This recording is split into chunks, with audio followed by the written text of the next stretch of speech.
Welcome, kind listener, to this peaceful haven of history.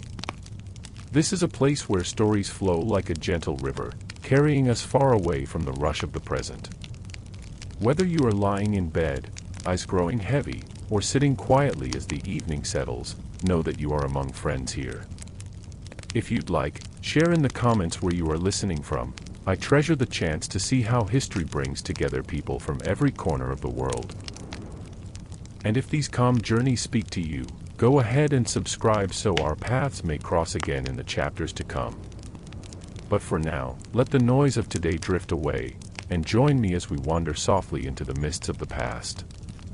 Tonight, we find ourselves in a city wrapped in fog and lamplight, where cobblestones gleam with rain and the air carries the mingled scents of coal smoke, horse manure, and the Thames at low tide.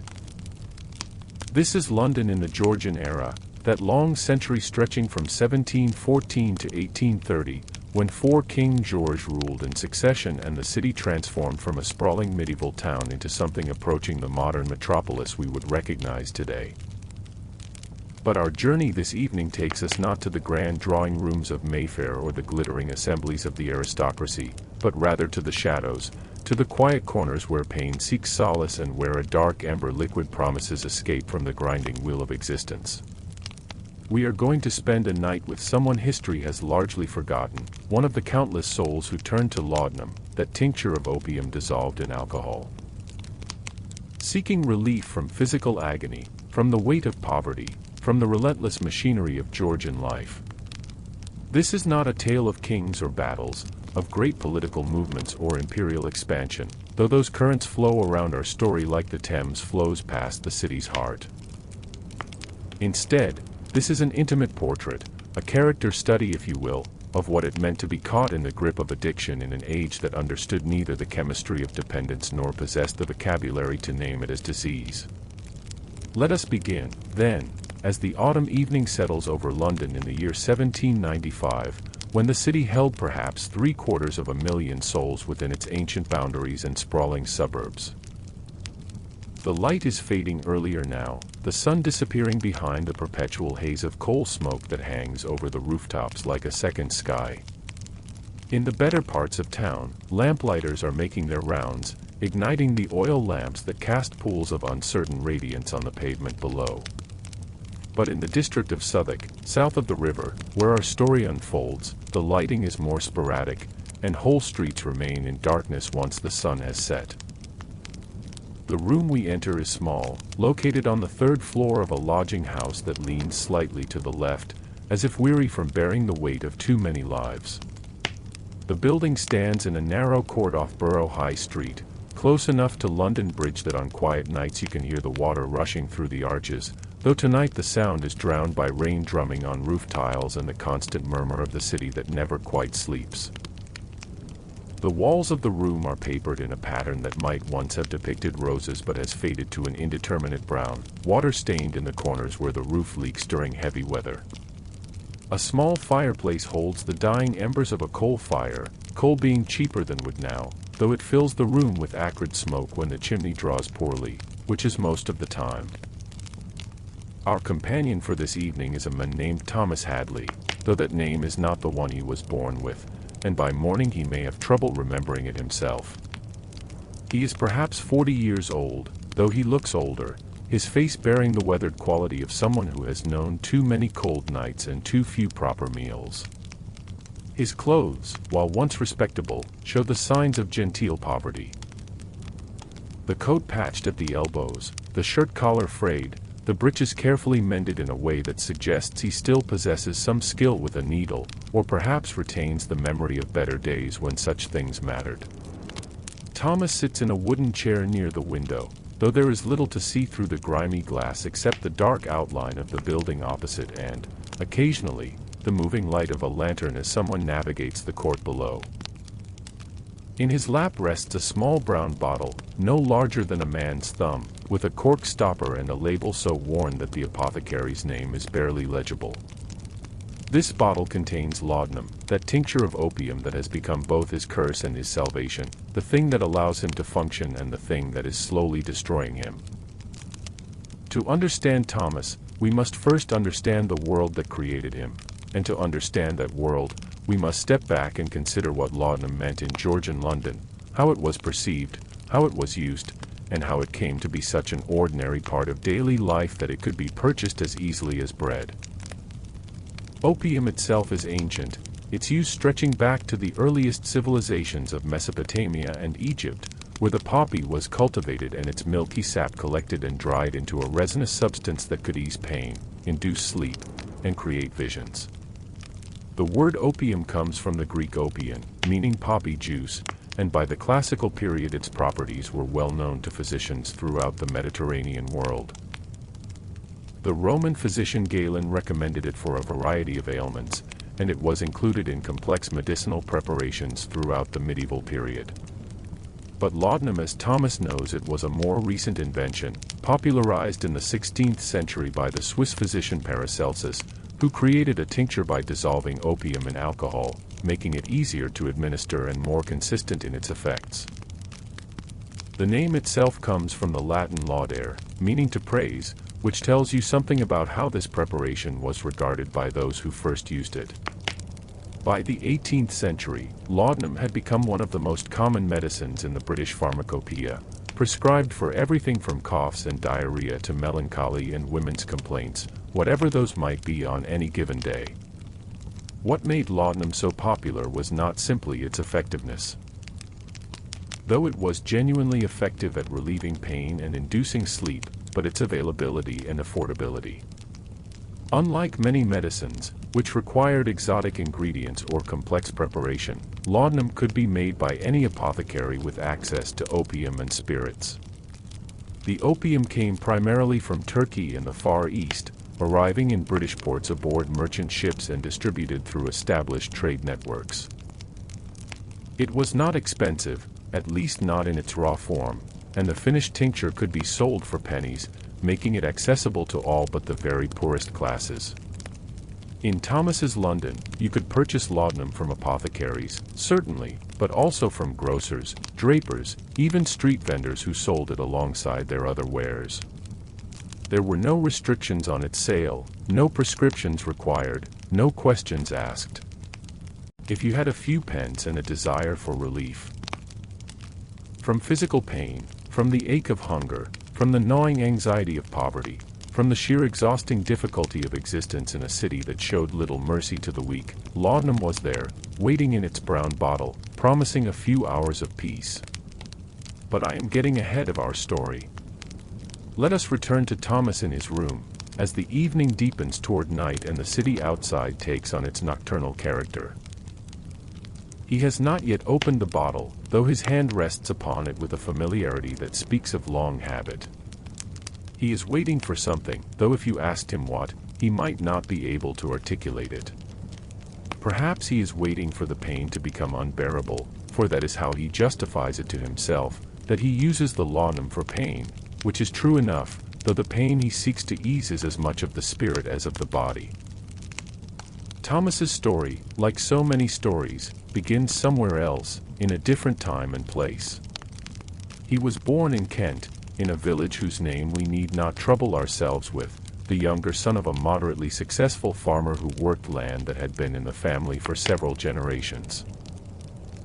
As a younger son, Thomas was not destined to inherit, and so he was apprenticed at 14 to a printer in Canterbury, learning the trade that would, he hoped, provide him with a respectable living and perhaps allow him to establish his own shop one day. The printing trade in the late 18th century was a skilled craft, requiring years of training to master the setting of type, the operation of the press, the mixing of inks, the judging of paper quality. Thomas proved an apt pupil, his hand steady and his eye for detail sharp.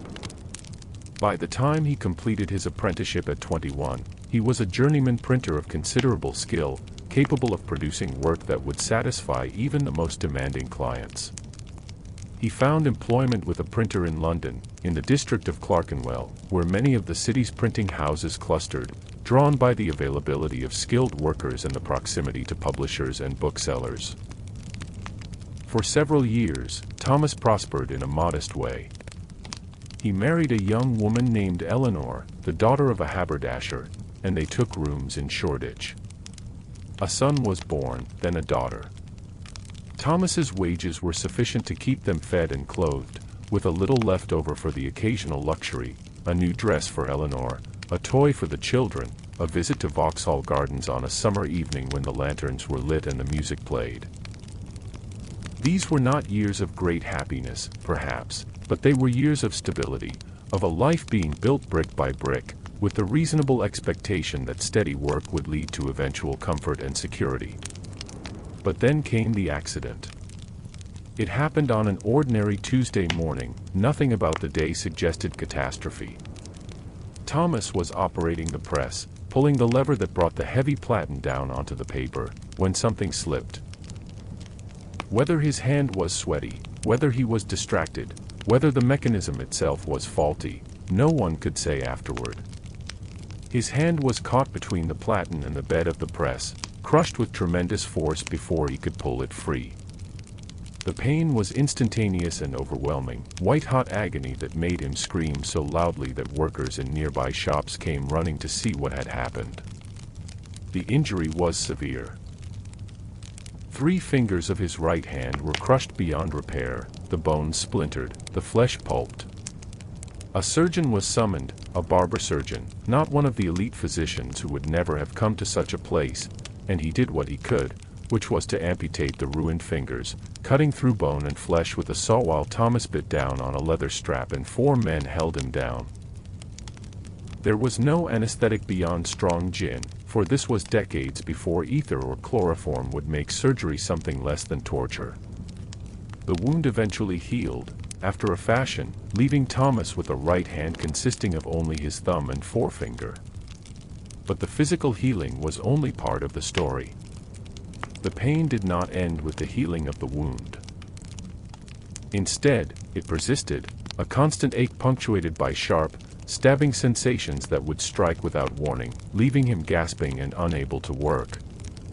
The surgeons called it nerve pain, or phantom pain, though neither term offered any relief.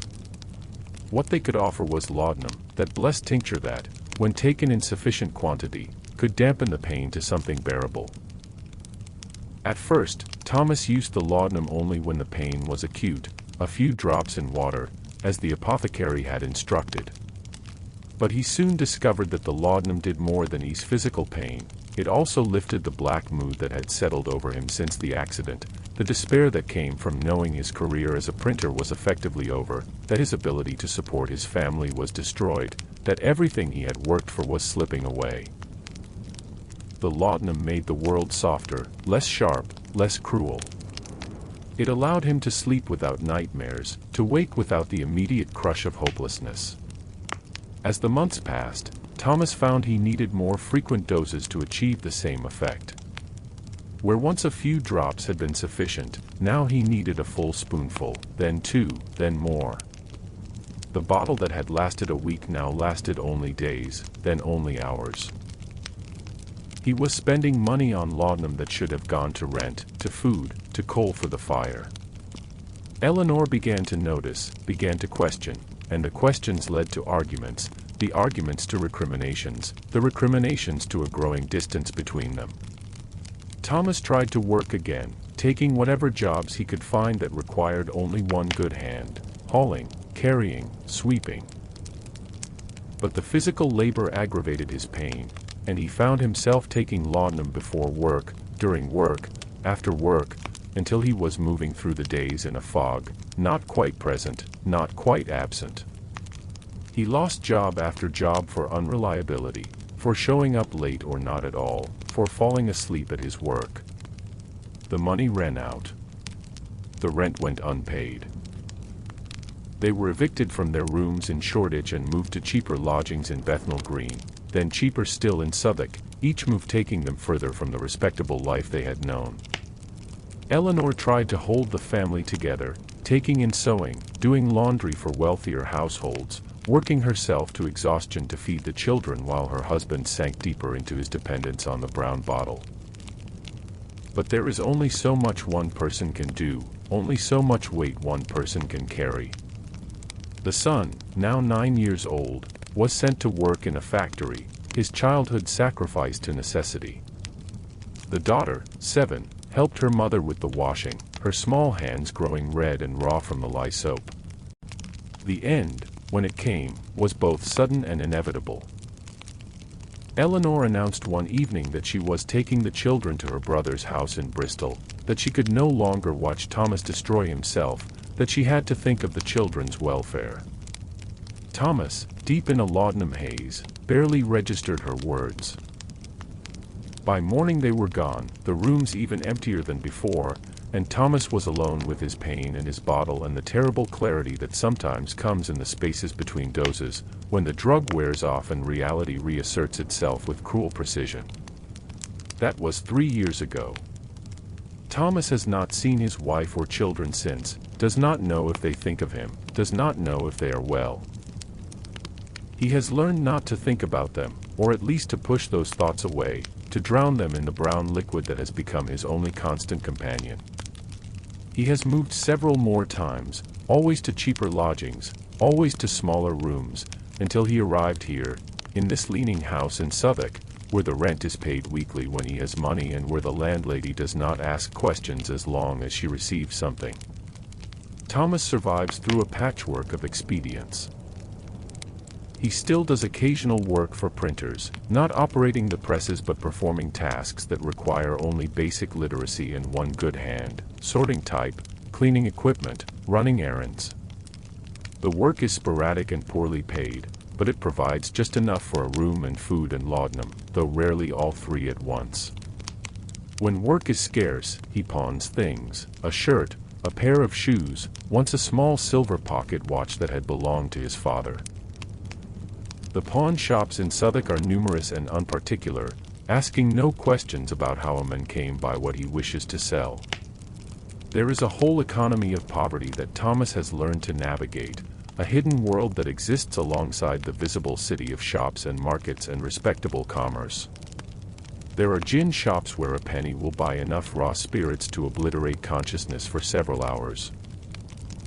There are lodging houses where a few pence will purchase a space on the floor, sleeping shoulder to shoulder with a dozen other desperate souls. There are street vendors who sell pies and puddings made from God knows what, but which fill the belly well enough. There are rag-and-bone men who will buy anything that can be sold, anything that has the smallest residual value in a city where nothing is ever truly wasted. And there are the other laudanum users, for Thomas is far from alone in his dependence. He has come to recognize them by subtle signs, the particular glassiness of the eyes, the dreamy slowness of movement, the way they touch their pockets as if reassuring themselves that the bottle is still there. Some are like him, workers injured in the brutal machinery of industrial labor. Others are women, many of them, for laudanum is widely used for what physicians call women's complaints, a catch-all term that covers everything from menstrual pain to the exhaustion of bearing child after child, from the melancholy that can follow childbirth to the simple overwhelming weight of existence as a woman in a world that offers few choices and less mercy.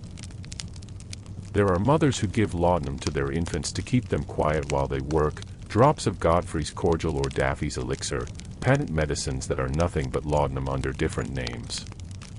The babies sleep for hours, peaceful and still, and if some of them sleep too deeply and never wake, well, infant mortality is high anyway, and who is to say what caused any particular death?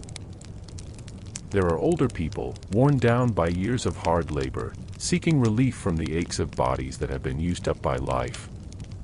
There are young people too, drawn to laudanum not for pain but for the dreams it brings, the sense of escape, the temporary transcendence of ordinary existence. But let us return to Thomas, to this particular evening, as the last light fades from the sky and the room grows darker. He has lit a single candle, placed in a chipped saucer on the table beside his chair. The candle is cheap tallow, smoking and sputtering, but it provides enough light to see by. He finally uncorks the bottle, that familiar small sound that has come to signal both relief and resignation. The smell of the laudanum reaches him immediately, sweet and slightly bitter, with the harsh edge of alcohol underneath. He has come to love that smell, or perhaps what it represents, the promise it makes of a few hours when the pain recedes and the world becomes bearable. He pours a measure into a small glass, not carefully measured, for he has long since stopped paying attention to doses, and dilutes it with a little water from a jug on the table. The liquid turns cloudy as the water mixes with it, opium particles precipitating out of solution. He drinks it in one swift motion, the taste familiar and no longer unpleasant, the alcohol burning slightly as it goes down. Then he settles back to wait, for the effects are not immediate but build gradually, a slow tide rising inside him. While he waits, let us consider what is actually happening in Thomas's body, though he would have no vocabulary for understanding it in these terms. The opium in laudanum contains several active compounds, but the most important is morphine, named after Morpheus, the Greek god of dreams, though the substance itself would not be isolated and identified until 1804, nearly a decade in the future from where we sit now. When Thomas swallows the laudanum, the morphine is absorbed through his stomach and intestines into his bloodstream, where it travels to his brain and binds to specific receptors that regulate pain, mood, and consciousness. The effect is to dampen pain signals, certainly, but also to trigger the release of dopamine, a substance that creates feelings of pleasure and well-being. This is why laudanum does not merely eliminate pain but creates a positive sensation, a feeling of contentment and peace that extends beyond the simple absence of suffering. It is this positive feeling, as much as the pain relief, that makes laudanum so dangerously attractive, that turns it from medicine into something else, something that reshapes the architecture of desire itself. But the brain is adaptive, and with repeated use it adjusts to the presence of morphine, creating more receptors, altering its baseline chemistry, until it comes to depend on the external supply to maintain normal function. This is the mechanism of addiction, though that word does not yet exist in Thomas's world.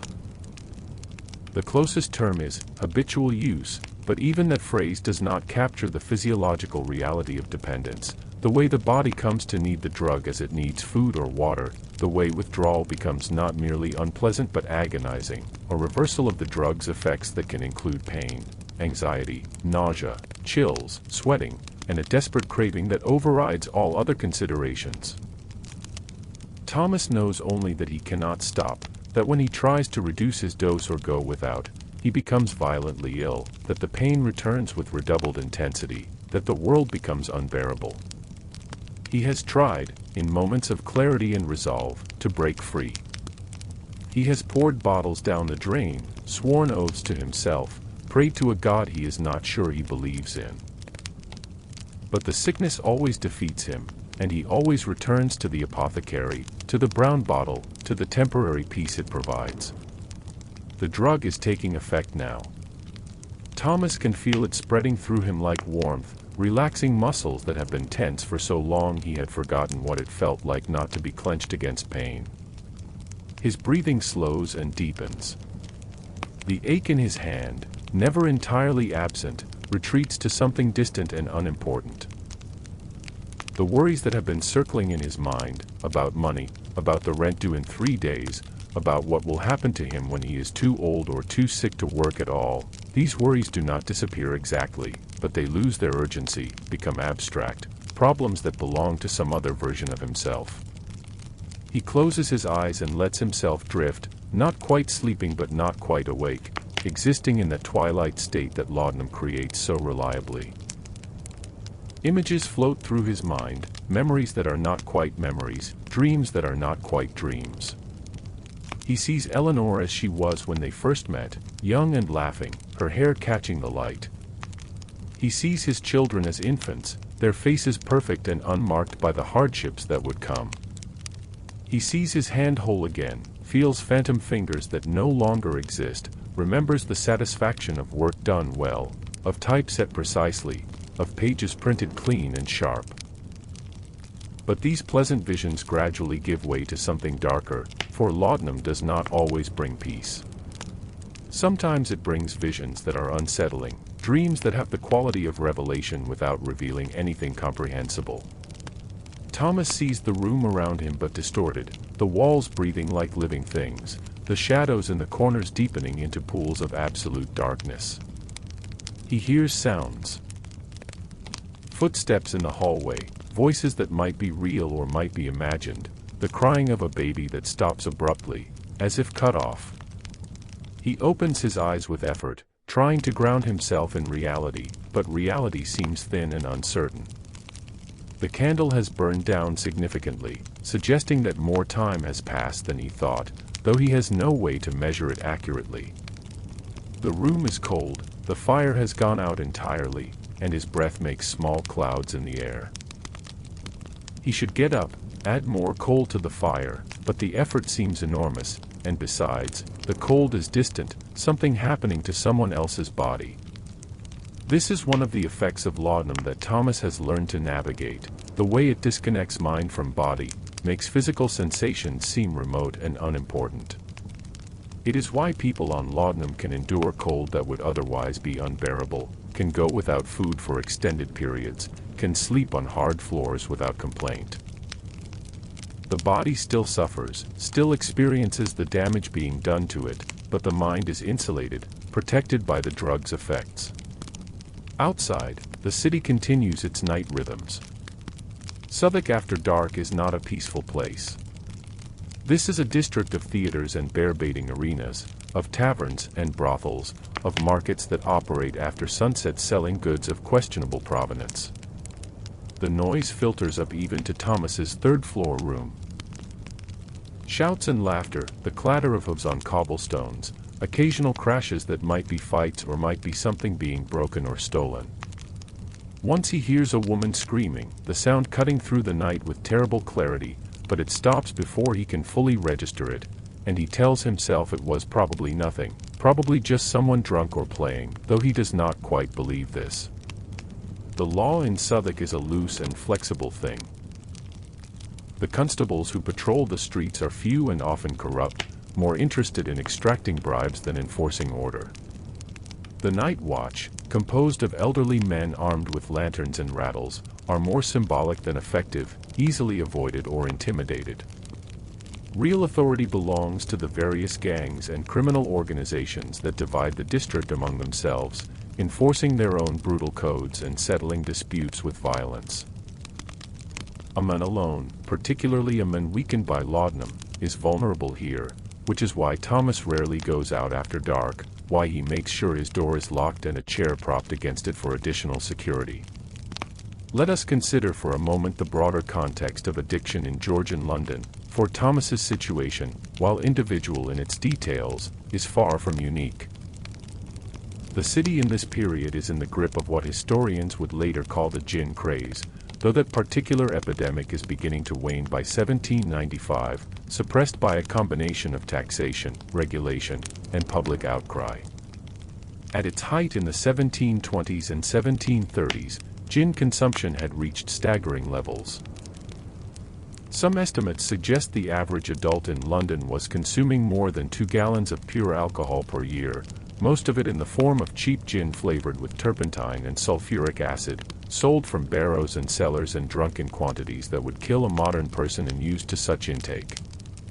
The gin craze had been concentrated among the poorest classes, those most desperate for escape from lives of grinding poverty and brutal labor.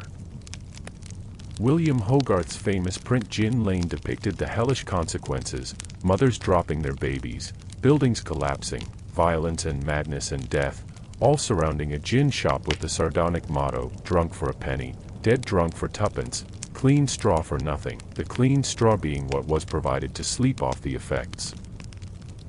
The print was propaganda, certainly, exaggerated for effect, but it was rooted in genuine social crisis, in the real devastation that epidemic alcoholism was causing in London's poorest districts. Laudanum, by contrast, was never perceived as a social problem in the same way. This was partly because its effects were quieter, less disruptive, less obviously destructive.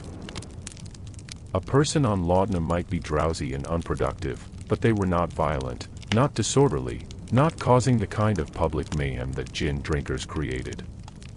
Laudanum users tended to withdraw into private spaces, to suffer their degradation quietly and alone, making them invisible to the reformers and moralists who might otherwise have raised alarms. But it was also because laudanum was medical, or at least medicinal, sold by apothecaries and prescribed by physicians, wrapped in the legitimacy of therapeutic purpose. The same substance that Thomas used to dull his pain was being used by respectable middle-class housewives for their nerves, by elderly gentlemen for their rheumatism, by infants for their teething troubles. It was difficult to condemn as immoral something that served such apparently legitimate purposes, that was recommended by medical authorities and sold in the same shops that dispensed other necessary remedies. There was also the matter of class. Gin was perceived as a poor person's vice, associated with the unwashed masses who needed to be controlled and reformed. Laudanum, while used across all classes, was more strongly associated with the educated and respectable, with poets and writers, with people who used it not just for physical pain but for creative inspiration or philosophical insight.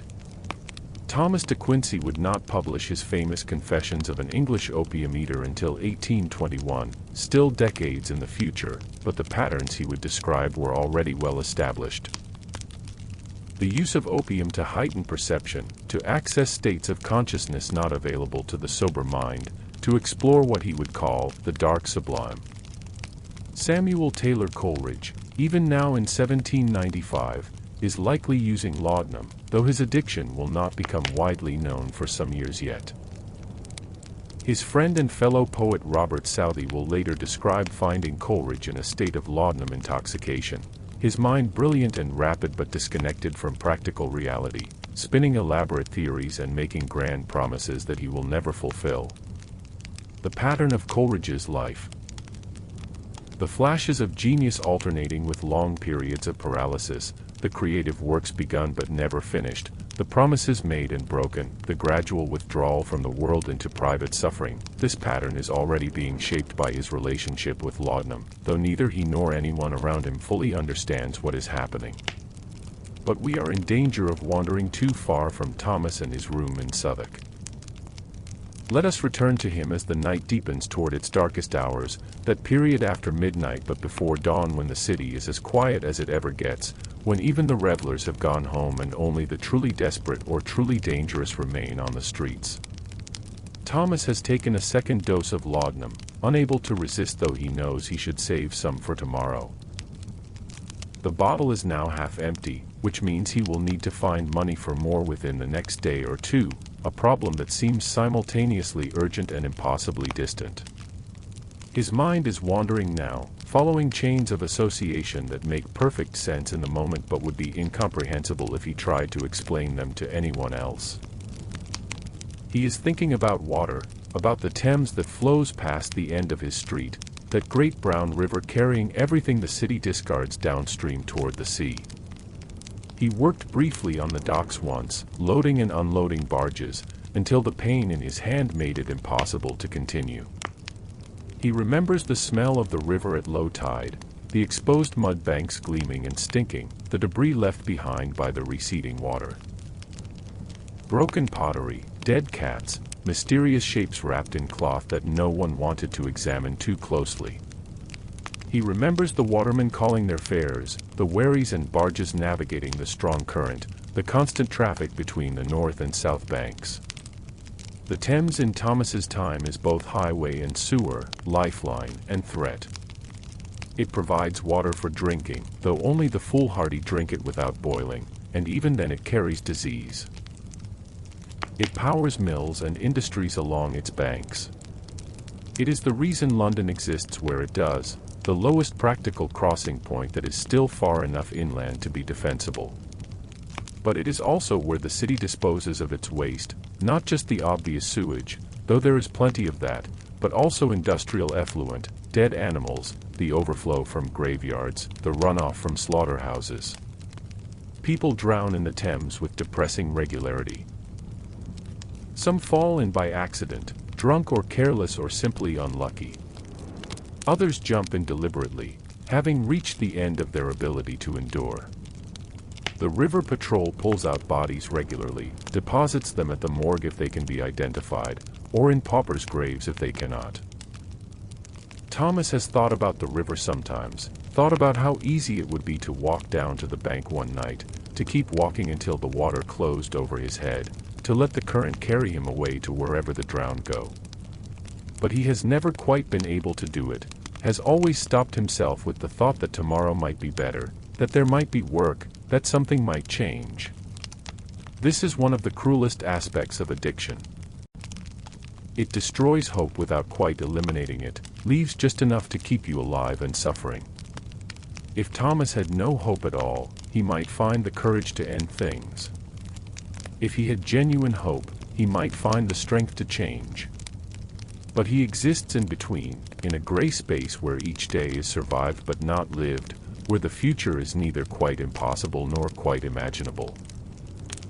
His thoughts drift to his childhood, to memories that have the quality of fairy tales, so distant and idealized that they seem to belong to someone else's life.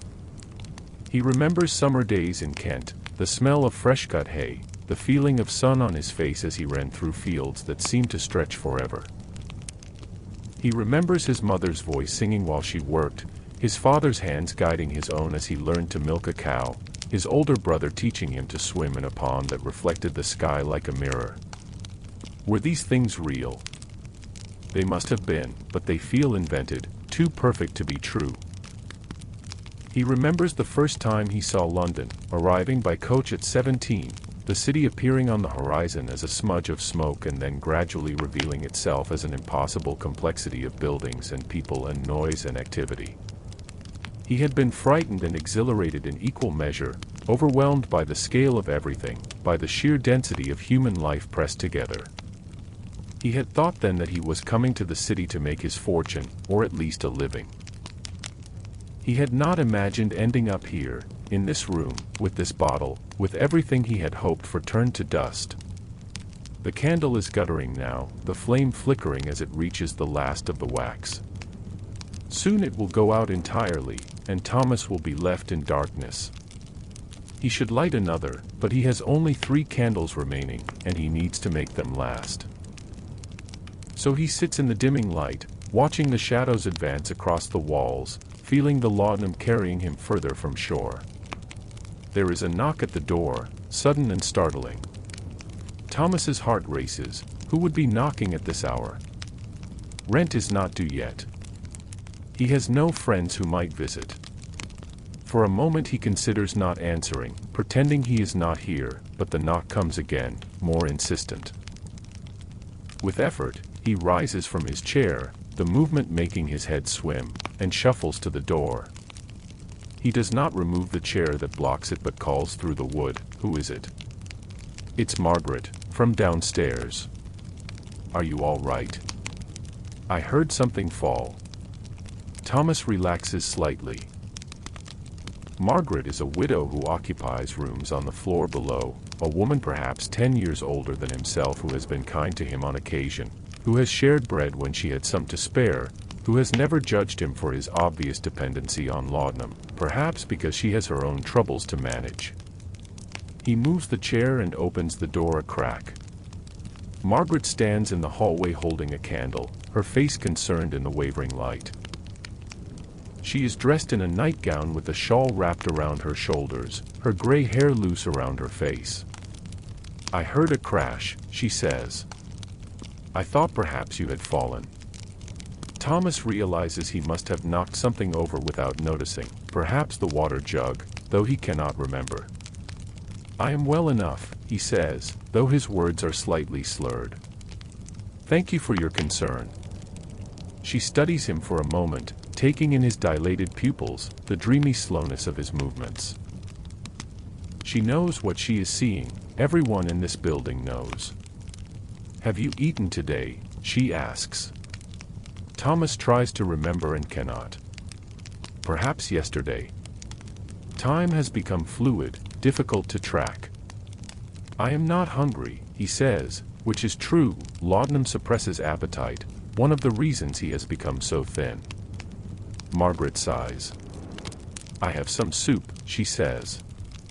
"Let me bring you some," You need to eat, Thomas. You are wasting away. Before he can protest, she disappears down the stairs. Thomas stands uncertainly in the doorway, not sure whether to close the door or wait. He decides to wait, leaning against the doorframe for support. The hallway is dark except for the faint light from his room and the occasional glimmer from under other doors where occupants are still awake. From somewhere comes the sound of coughing, harsh and persistent, someone with consumption, probably, that wasting disease that kills so many in the crowded, damp conditions of London tenements. Margaret returns after a few minutes carrying a bowl and a spoon. The soup is thin, mostly broth with a few vegetables and perhaps a small piece of meat, but it is warm and it smells of onions and herbs. She hands it to Thomas, who takes it with his good hand, feeling the warmth seep through the chipped ceramic into his palm. Eat it while it's hot, she instructs, and waits in the doorway as if she does not trust him to actually consume it if left alone. Thomas is moved by this small kindness in a way that threatens to break through the laudanum's emotional insulation.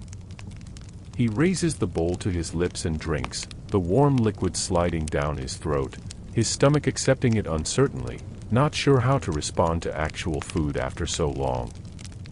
Margaret watches him drink half the bowl before she seems satisfied. "That's better," she says. "You need to take care of yourself, Thomas. I know it's hard. God knows I know it's hard. But you're not gone yet. There's still time to pull yourself back." Thomas wants to tell her that she's wrong, that it's too late for him, that the person he was is as dead as if he'd drowned in the Thames. But he doesn't have the energy for that conversation, and besides, there's kindness in her voice, and he doesn't want to repay kindness with despair. So he just nods and says, "Thank you, Margaret. For the soup. For caring." She reaches out and touches his arm briefly, a gesture of human contact that Thomas realizes he has not experienced in weeks, perhaps months. Then she turns and goes back down the stairs, her candle casting a moving circle of light that gradually diminishes until darkness returns. Thomas closes the door, sets the soup bowl on the table, and returns to his chair. The candle gives one final flicker and dies, leaving only the faint glow of embers in the fireplace and the ambient light of the city that never quite disappears even on the darkest nights. He finishes the soup in the darkness, each swallow an act of will, his stomach protesting the intrusion of actual nourishment. When the bowl is empty, he sets it aside and closes his eyes, letting the laudanum carry him deeper into its artificial peace. The hours between midnight and dawn are the strangest, when time seems to stop entirely, when the boundaries between sleeping and waking dissolve, when the mind travels to places that cannot be reached in ordinary consciousness. Thomas experiences something that is not quite dreaming and not quite hallucination but exists in a space between the two. He sees his hand whole again, feels sensations in fingers that no longer exist, experiences memories that might be real or might be fantasies constructed by his drug-altered brain. He is back in the print shop, the smell of ink and paper surrounding him, the rhythmic clank of the press creating a kind of music. But the shop is strange, larger than it should be, the ceiling disappearing into darkness, the type cases multiplying into infinity. He is setting type, but the letters are moving, rearranging themselves into messages he cannot quite read, and when he tries to pick them up his hand passes through them as if they are made of smoke. Eleanor is there, but she is young again, as young as when they first met, and she is smiling at him with such warmth and hope that his heart aches. She reaches for him, but before he can touch her she fades like morning mist, and he is alone again in the impossible print shop where the presses operate themselves, printing pages that fall like snow, accumulating on the floor until they threaten to bury him.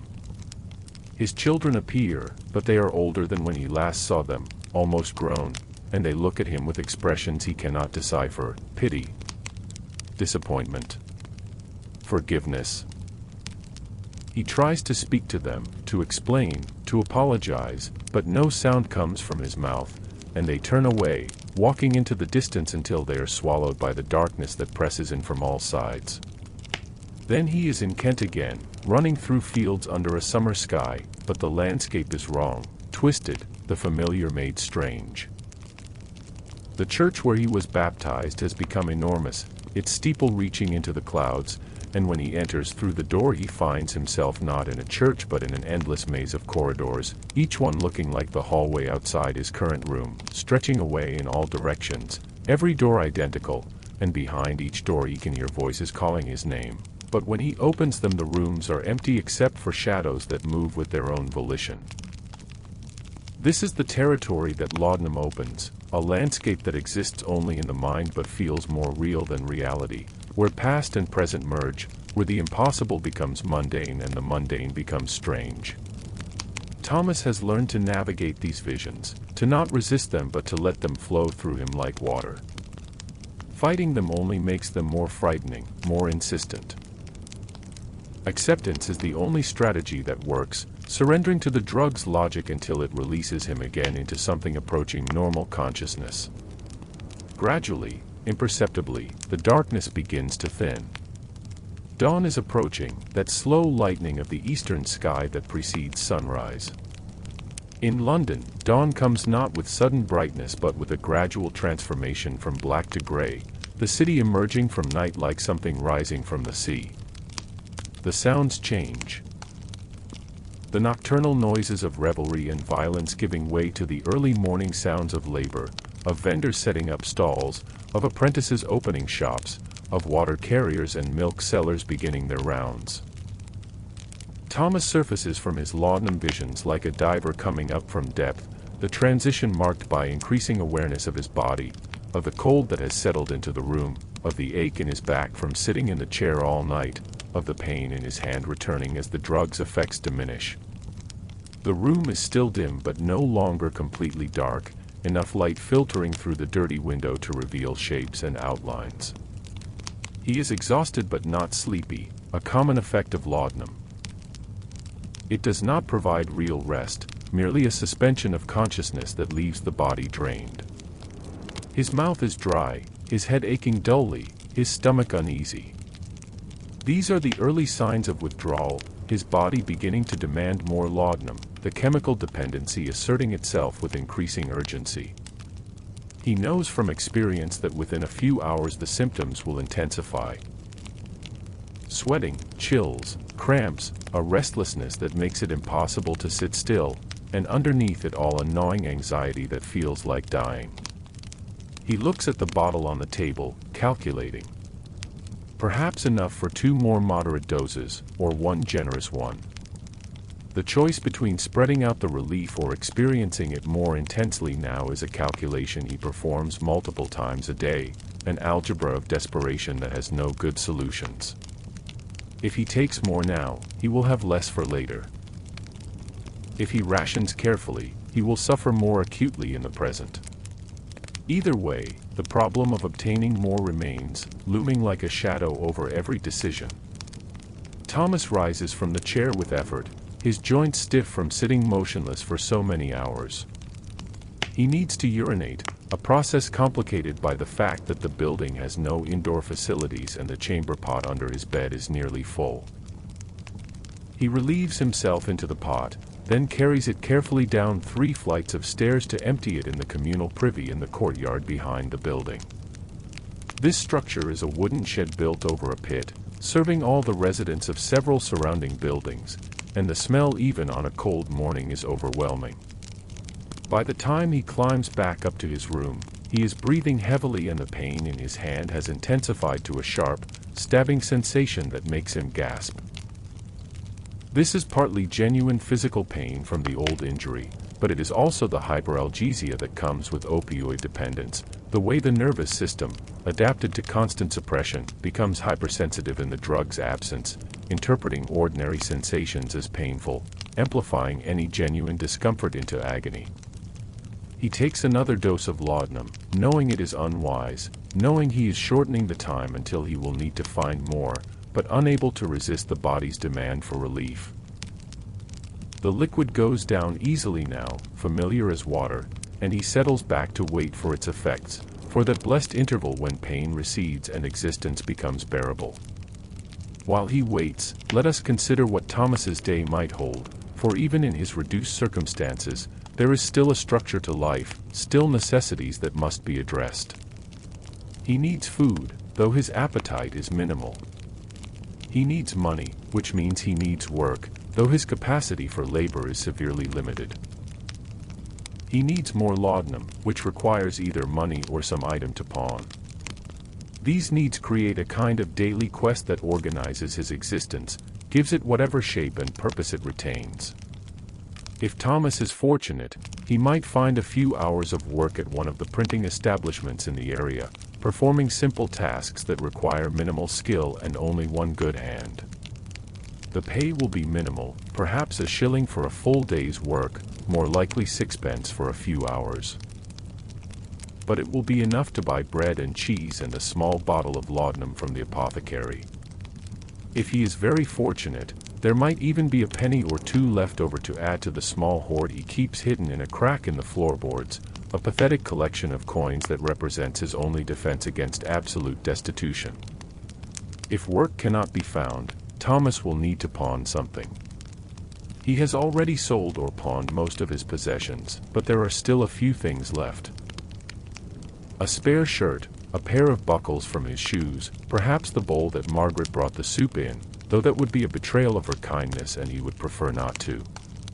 The pawnbrokers know him by now, know the pattern of his transactions, know that he will be back in a few days or weeks to redeem whatever he has pawned, or if not redeem it then pawn something else to replace it, an endless cycle of transaction that keeps him hovering just above the level of complete destitution. There is another option, one that Thomas tries not to think about but which becomes more tempting as his situation grows more desperate. There are criminal opportunities in Southwark for those willing to take them, stolen goods that need to be moved, lookouts needed for various enterprises, information to be sold. Thomas has not yet crossed that line, has retained enough of his former respectability to recoil from open criminality, but he knows people who have made that transition, who have found that in extremity, moral boundaries become surprisingly flexible. The laudanum is working now, dulling the edges of pain and worry, allowing Thomas to contemplate his situation with a kind of detached fatalism. He knows he is dying, slowly but certainly, knows that the path he is on leads only one direction. Laudanum users do not live long lives, their bodies are depleted by malnutrition, their immune systems compromised, their organs damaged by the constant presence of toxins. They die of consumption, of pneumonia, of infections that a healthy body would fight off easily, of accidents that happen when consciousness is impaired, of the cumulative effects of self-neglect and chronic poisoning. The question is not whether Thomas will die but when, and what will happen to him in the interval. Will he end up in a workhouse, that dreaded fate worse than death in the minds of most poor Londoners? The workhouses in Thomas's time are grim institutions, designed more to punish poverty than to alleviate it, places where the destitute are confined and put to hard labor under conditions that make ordinary poverty seem preferable. Families are separated, children torn from parents, husbands from wives. The work is grinding and meaningless. Picking apart old rope to make oakum, crushing bones to make fertilizer, tasks designed to be unpleasant enough to discourage all but the truly desperate from seeking admission. Or will he die on the street, or in a room like this one, his body not discovered until the smell alerts the neighbors or the landlady comes demanding rent? Bodies of the unknown and unclaimed poor are buried in mass graves, pits in which dozens or hundreds are interred together without ceremony, their names unrecorded, their lives unremembered. This is the fate that awaits most of London's poor, the final anonymity that claims those whom life has already rendered invisible. But these thoughts, while intellectually acknowledged, do not carry the emotional weight they might in a sober state. The laudanum creates a kind of philosophical acceptance, a distance from circumstance that can feel almost like wisdom. Thomas has noticed this effect, the way the drug makes even terrible truths seem bearable, transforming tragedy into mere fact, horror into simple observation. It is a mercy, in its way, or at least feels like one, though it is also a trap, preventing the kind of fear or anger that might motivate change. The morning is advancing now, the light through the window strengthening, the sounds of the city building toward the daytime crescendo. Thomas can hear the street vendors calling their wares, fresh milk, hot pies, knives to grind. Each cry following patterns established over generations, each vendor announcing their presence and their goods in traditional formulas that allow customers to identify them by sound alone. This oral landscape of London is something Thomas has come to know well, can read the time of day by which vendors are calling, can track the seasons by what is being offered. He should go out, should make an effort to find work or at least visit the places where casual labor might be had. But the effort required seems enormous, and besides, he is comfortable now, the laudanum creating a cocoon of artificial contentment that he is reluctant to leave. Perhaps later, he tells himself. Perhaps this afternoon. Perhaps tomorrow. The same promises he makes every day, the same deferrals, the same gradual sliding toward the moment when deferral is no longer possible because crisis has arrived. There is a philosophical question that Thomas has sometimes contemplated in his more lucid moments, whether his current state represents a kind of freedom or the ultimate imprisonment. He has no obligations anymore, no one depending on him, no expectations to meet, no social role to fulfill. In a sense, he is free from the structures that bind most people, free to exist outside the normal rhythms of labor and family and respectability. But this freedom is also isolation, also abandonment, also a slow death by disconnection from everything that makes life meaningful. The laudanum offers a similar paradox. It is simultaneously liberation from pain and enslavement to need, relief from suffering and the cause of new suffering, medicine and poison existing in the same brown bottle.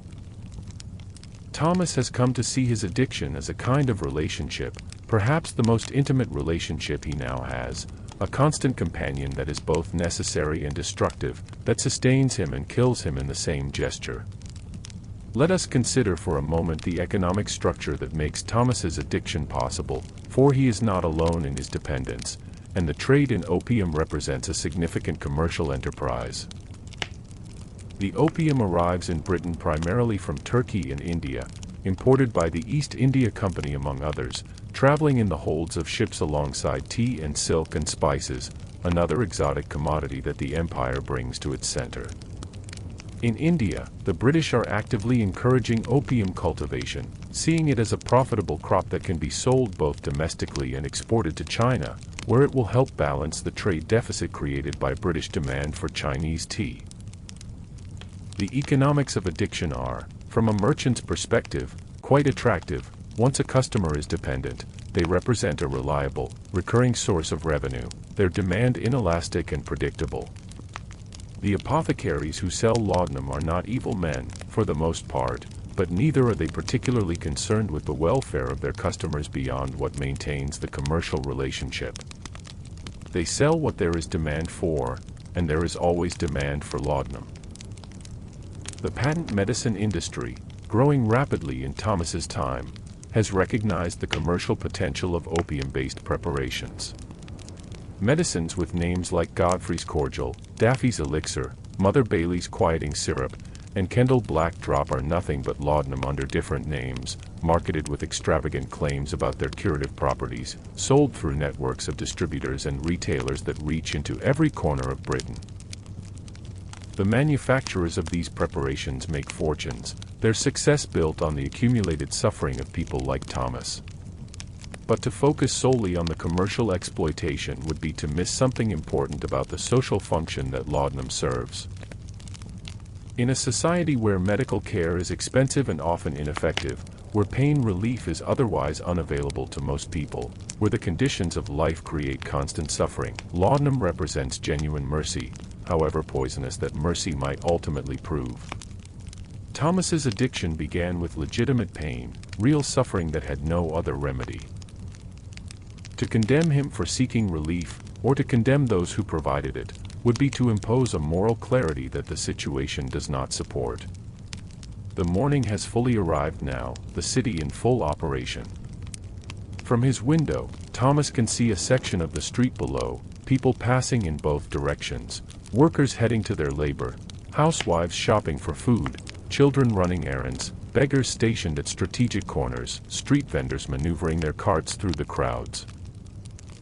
It is a river of humanity, endlessly flowing, and Thomas watches it from his window as if from a great distance, disconnected from the vital current that sustains the city. He remembers when he was part of that flow, when he had a destination and a purpose, when his days had structure and meaning.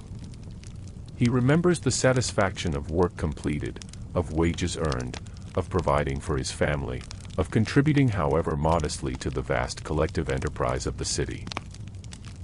That version of himself seems like a character in a story now, someone he once knew but can no longer quite believe in. A knock at the door interrupts his reverie. Thomas struggles to his feet, the laudanum making his movements clumsy. When he opens the door, he finds a boy of perhaps 10 years old, thin and sharp-faced, dressed in clothes that are more patches than original fabric. "Mr. Hadley?" the boy asks, though he obviously knows who Thomas is, has probably been pointed toward this room by someone who knows Thomas's habits and circumstances. "What is it?" Thomas asks, his voice rough from disuse.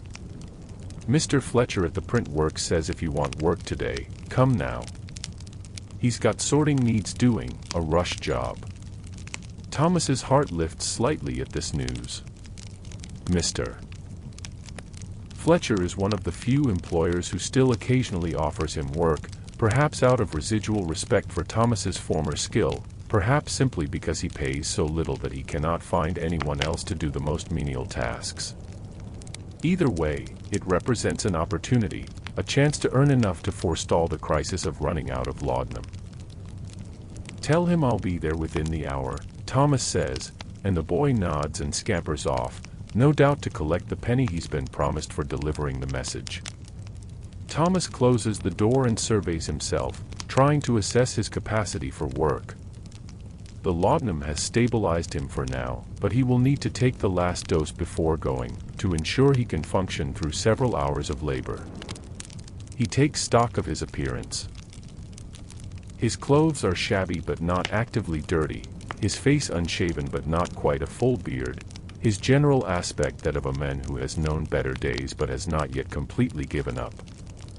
It will have to do.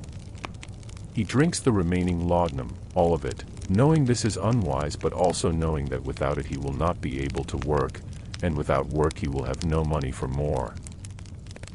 It is another calculation in the ongoing mathematics of addiction, solving for the immediate problem while creating future ones, keeping the system functioning for one more day. The drug hits him harder than usual, perhaps he has taken more than he realized, or perhaps his depleted body is more sensitive to its effects. For a moment the room spins, and he has to grip the table to steady himself.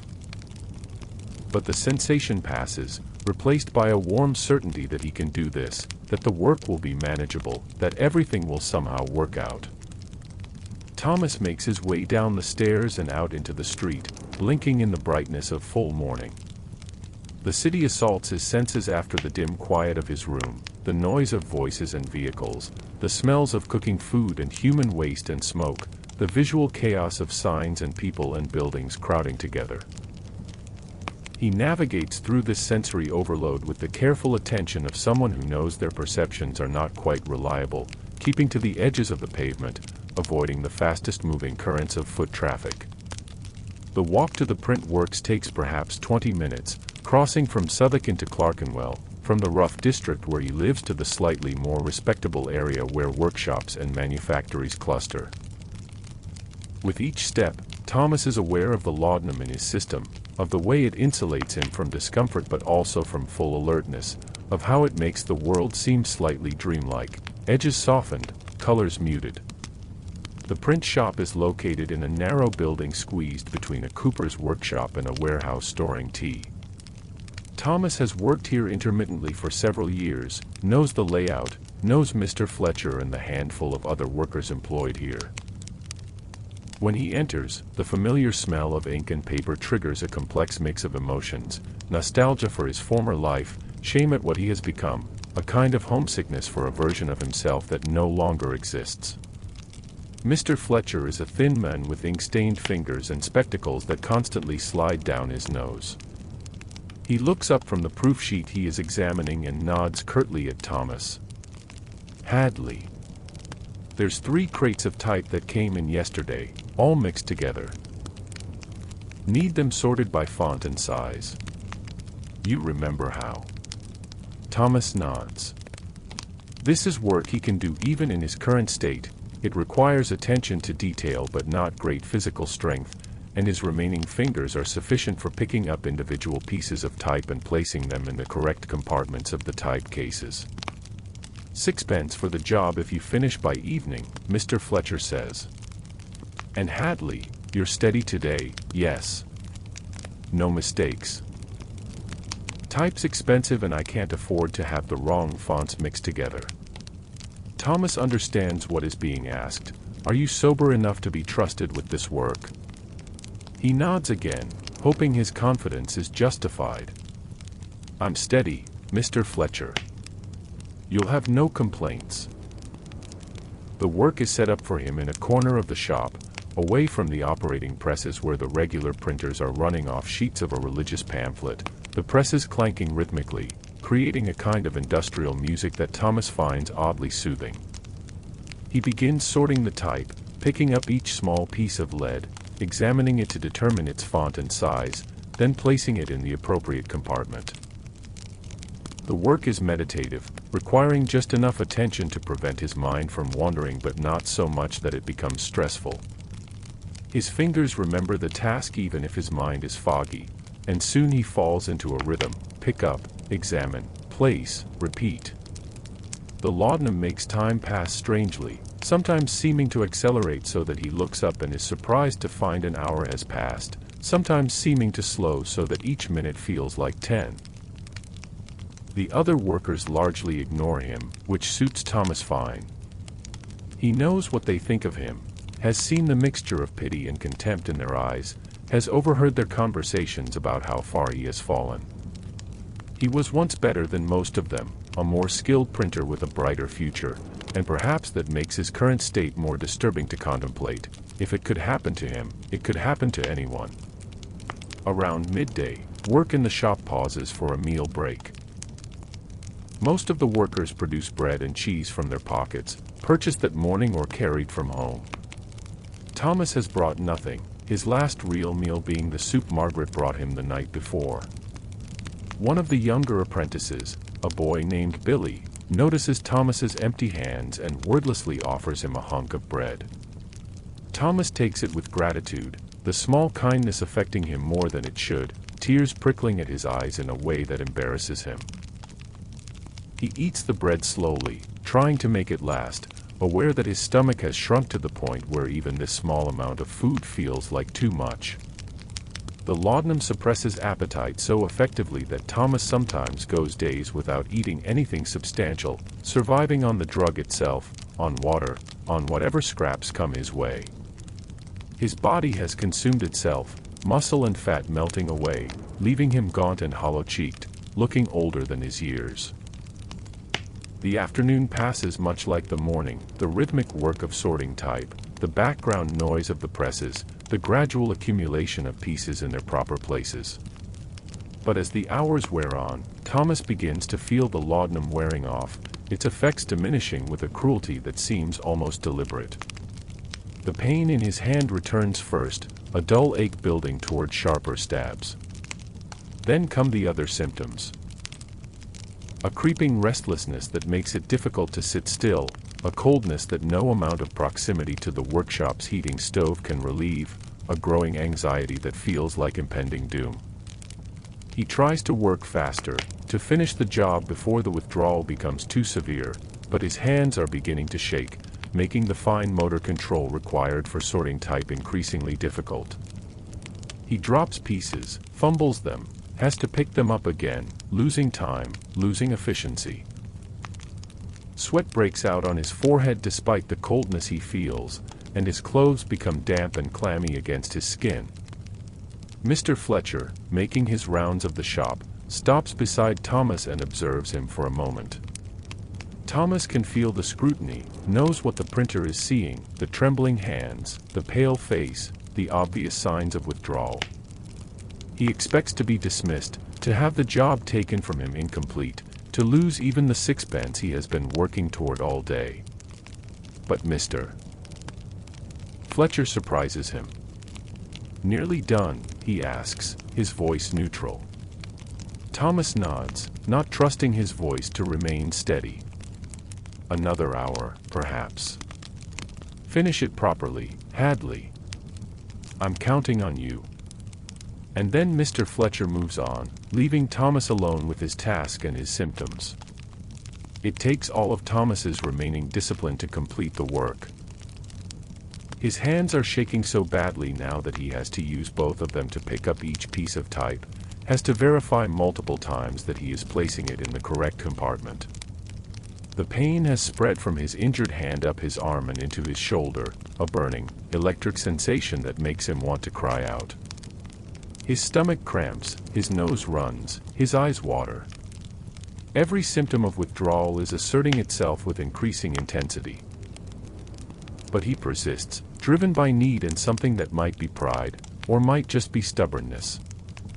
He will not fail at this simple task, will not give Mr. Fletcher a reason to never hire him again, will not lose the sixpence that represents his only hope of obtaining more laudanum before the withdrawal becomes unbearable. Finally, as the light begins to fade outside and the other workers start cleaning up for the day, Thomas places the last piece of type in its proper compartment. The 3 crates are empty, the type case is full and properly organized, the job complete. He sits back, exhausted and sick, his whole body aching, but with a small measure of satisfaction that he has accomplished what he set out to do. Mr. Fletcher comes to inspect the work, examining the type cases with a critical eye, picking up random pieces to verify they are correctly sorted. Thomas watches anxiously, knowing that if mistakes are found, payment might be reduced or withheld entirely. But after several minutes of inspection, Mr. Fletcher nods approvingly.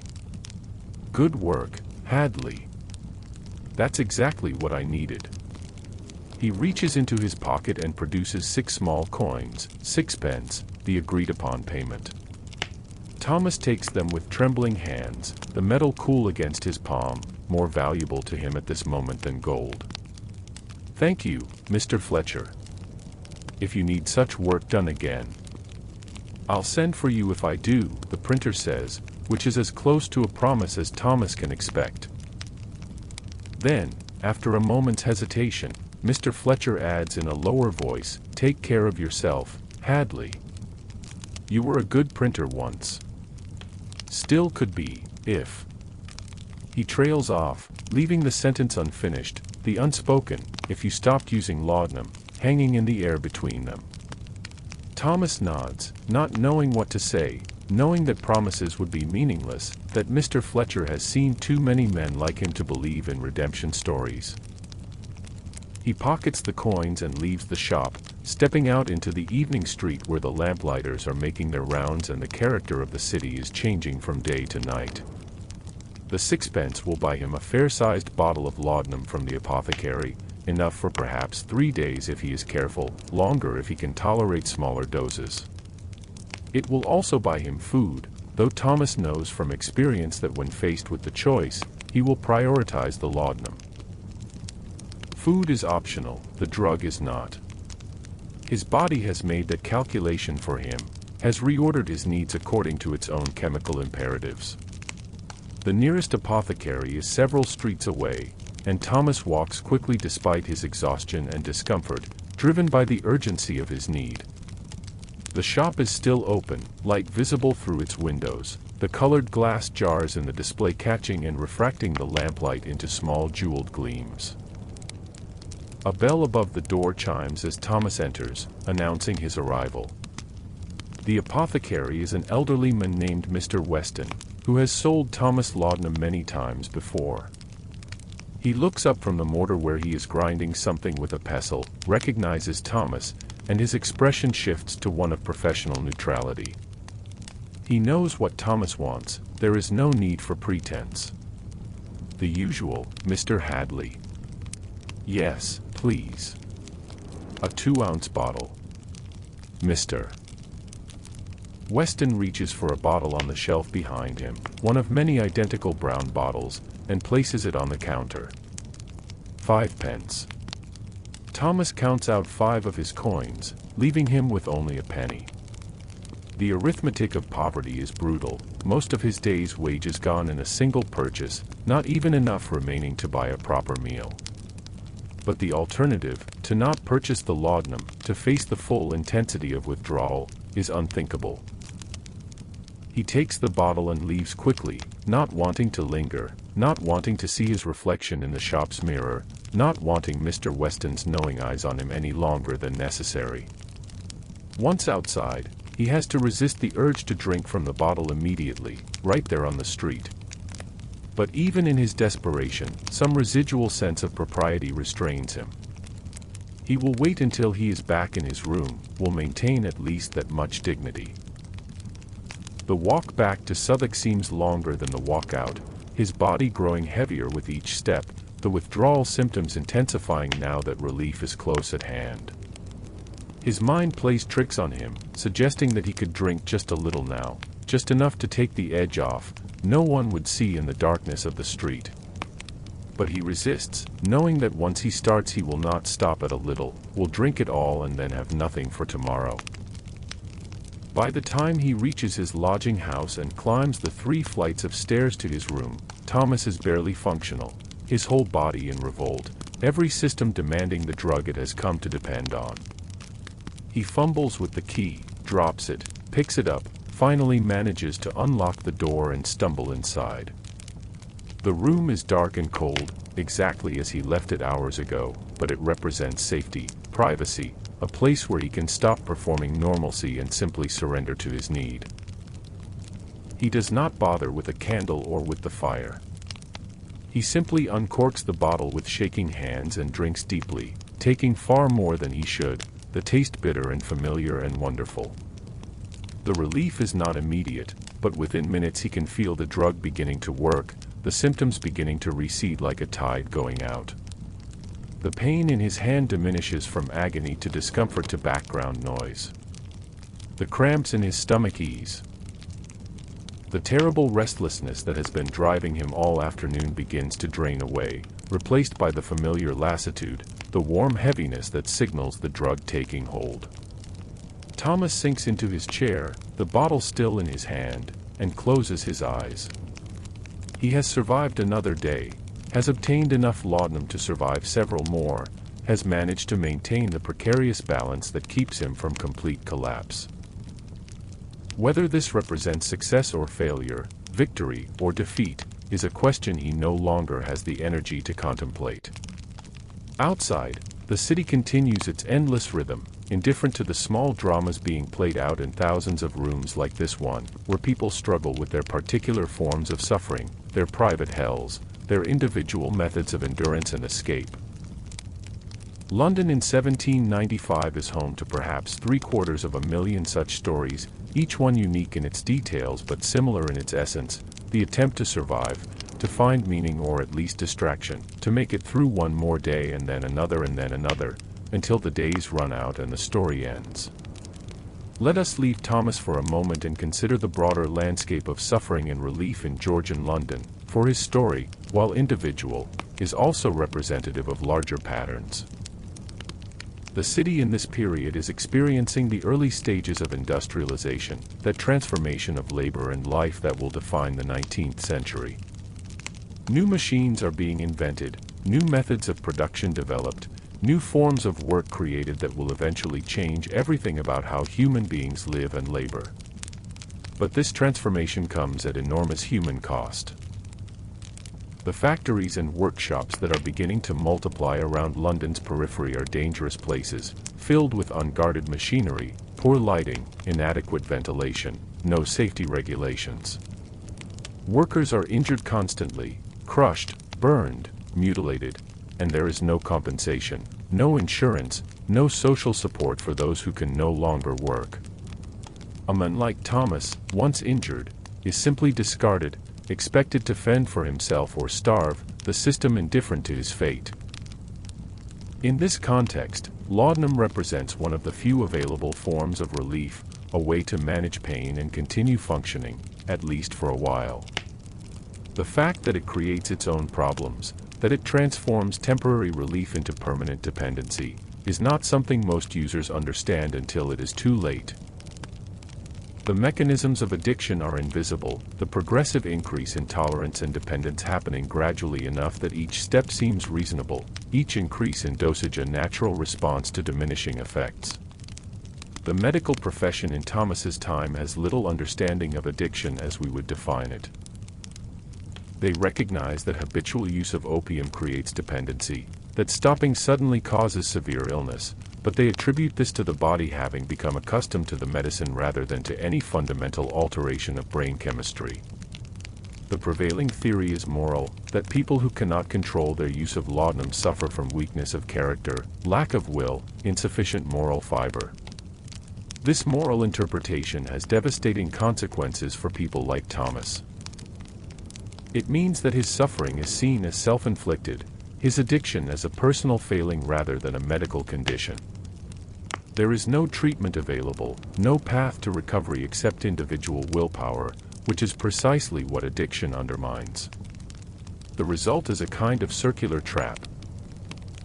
The very condition that makes it impossible to stop is interpreted as evidence of moral failure, which increases shame and isolation, which makes the desire for escape through laudanum even stronger, which deepens the addiction further. There are some physicians who take a more compassionate view, who recognize that habitual opium users are suffering from something beyond simple moral weakness. But they have no effective treatments to offer. The best advice they can give is gradual reduction of dose, tapering down slowly to minimize withdrawal symptoms, but this requires a level of self-discipline that few addicted people can maintain, especially when their circumstances offer no other relief from the suffering that drove them to laudanum in the first place. Some doctors prescribe alternative treatments, cold baths, purgatives, bleeding, various herbal preparations meant to strengthen the constitution.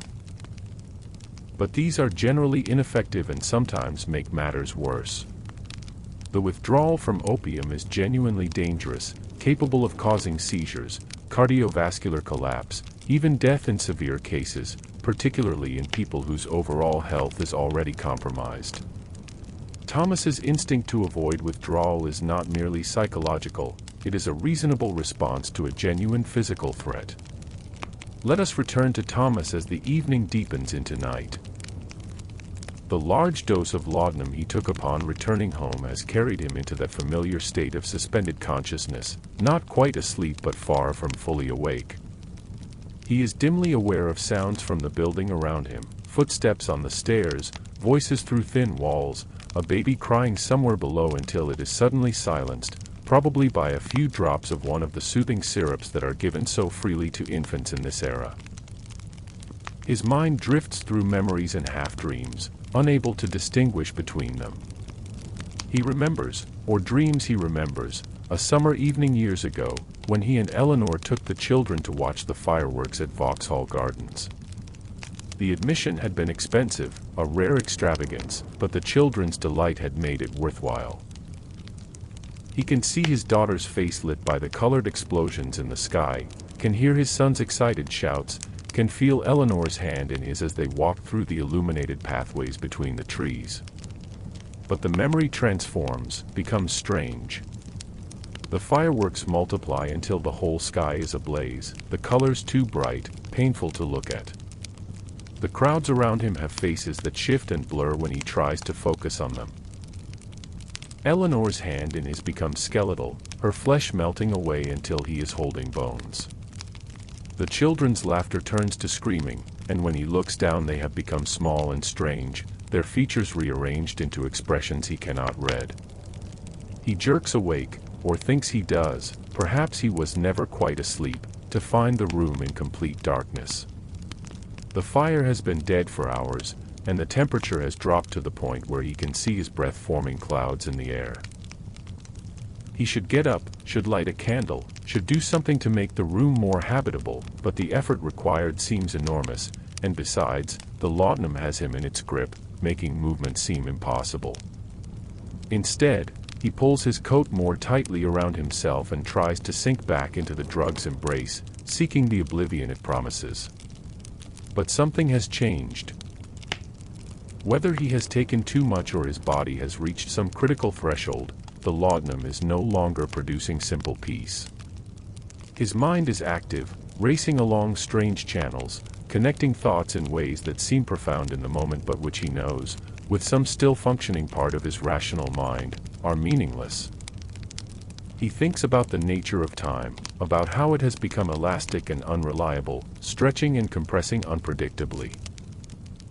He thinks about the concept of the self, about whether the Thomas who sits in this room is the same person as the Thomas who walked through Kent Fields as a boy, whether identity persists through such radical transformation or whether he has become someone else entirely, the original Thomas having died somewhere along the way, perhaps in the moment the press crushed his hand, perhaps earlier, perhaps gradually, one small death at a time.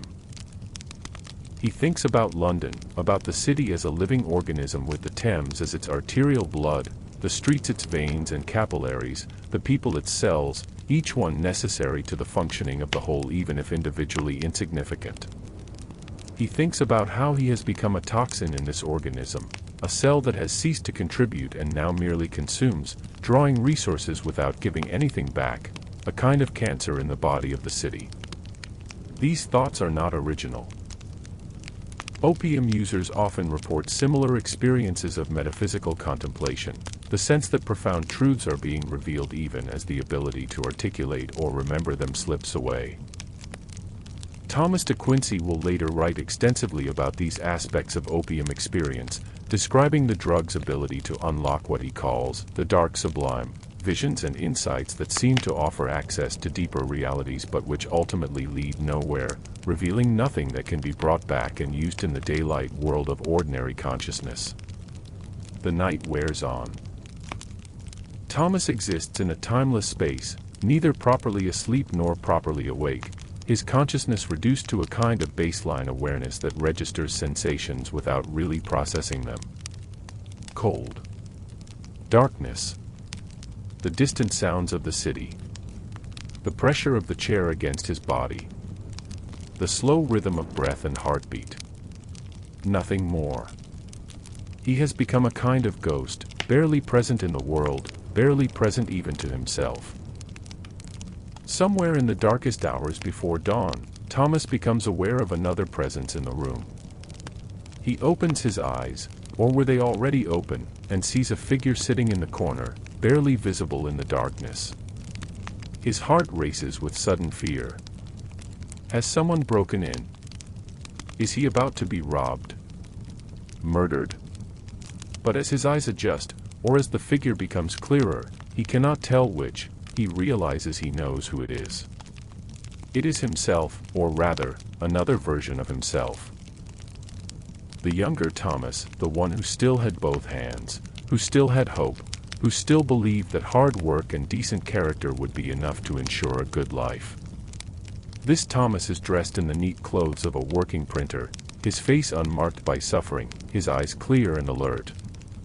He looks at the older Thomas with an expression that might be pity or might be contempt or might be simple incomprehension, unable to understand how the person he was could have become the person he is. "Look at you," the younger Thomas says, his voice clear despite the impossibility of his presence. "Look what you've become." The older Thomas wants to defend himself, to explain, to make the younger version understand the chain of events and circumstances that led here. But he cannot speak, or if he can, the words that come out are not the ones he means, are jumbled and confused, making no sense even to himself. "I worked hard," the younger Thomas continues. "I did everything right. I learned a trade, I married well, I provided for my family. And this is what it came to. This room, this bottle, this half-life. How did you let this happen? "It wasn't my fault," the older Thomas manages to say, though his voice sounds strange, distant. "The accident, my hand, the pain." "There were others who suffered accidents," the younger Thomas says. "Others who lost fingers, or arms, or worse. They didn't all end up like this. They found ways to survive without destroying themselves.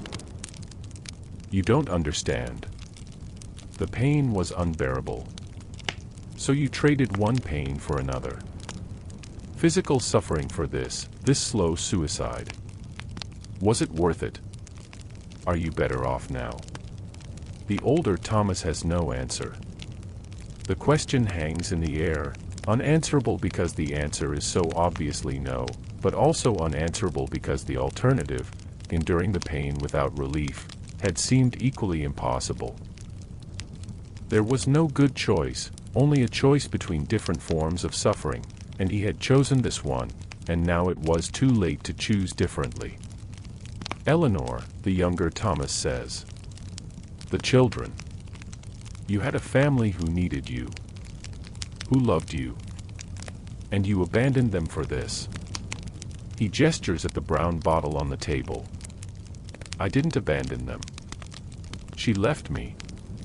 After watching you choose laudanum over them for months. After working herself to exhaustion trying to keep the family together while you drifted away into your private escape. Can you blame her? What else could she do?" The older Thomas wants to protest, to argue, but he knows the younger version is right, knows that Eleanor's leaving was not abandonment but survival, the necessary amputation of a diseased limb to save the rest of the body. He cannot blame her, has never blamed her, blames only himself and the bottle and the accident and the whole unjust machinery of existence that allows such things to happen. "I'm sorry," he whispers. "I'm so sorry." But when he looks up, the younger Thomas is gone, if he was ever there at all. The corner of the room is empty, holding only shadows. Thomas sits alone in the darkness, his face wet with tears he doesn't remember shedding, his chest tight with a grief that has no outlet and no end. This visitation, hallucination, really, brought on by the combination of laudanum and exhaustion and malnutrition, leaves Thomas shaken in a way that the drug usually prevents. For a moment, the insulation it provides is stripped away, and he sees himself with terrible clarity, sees the trajectory of his decline, sees where it is leading.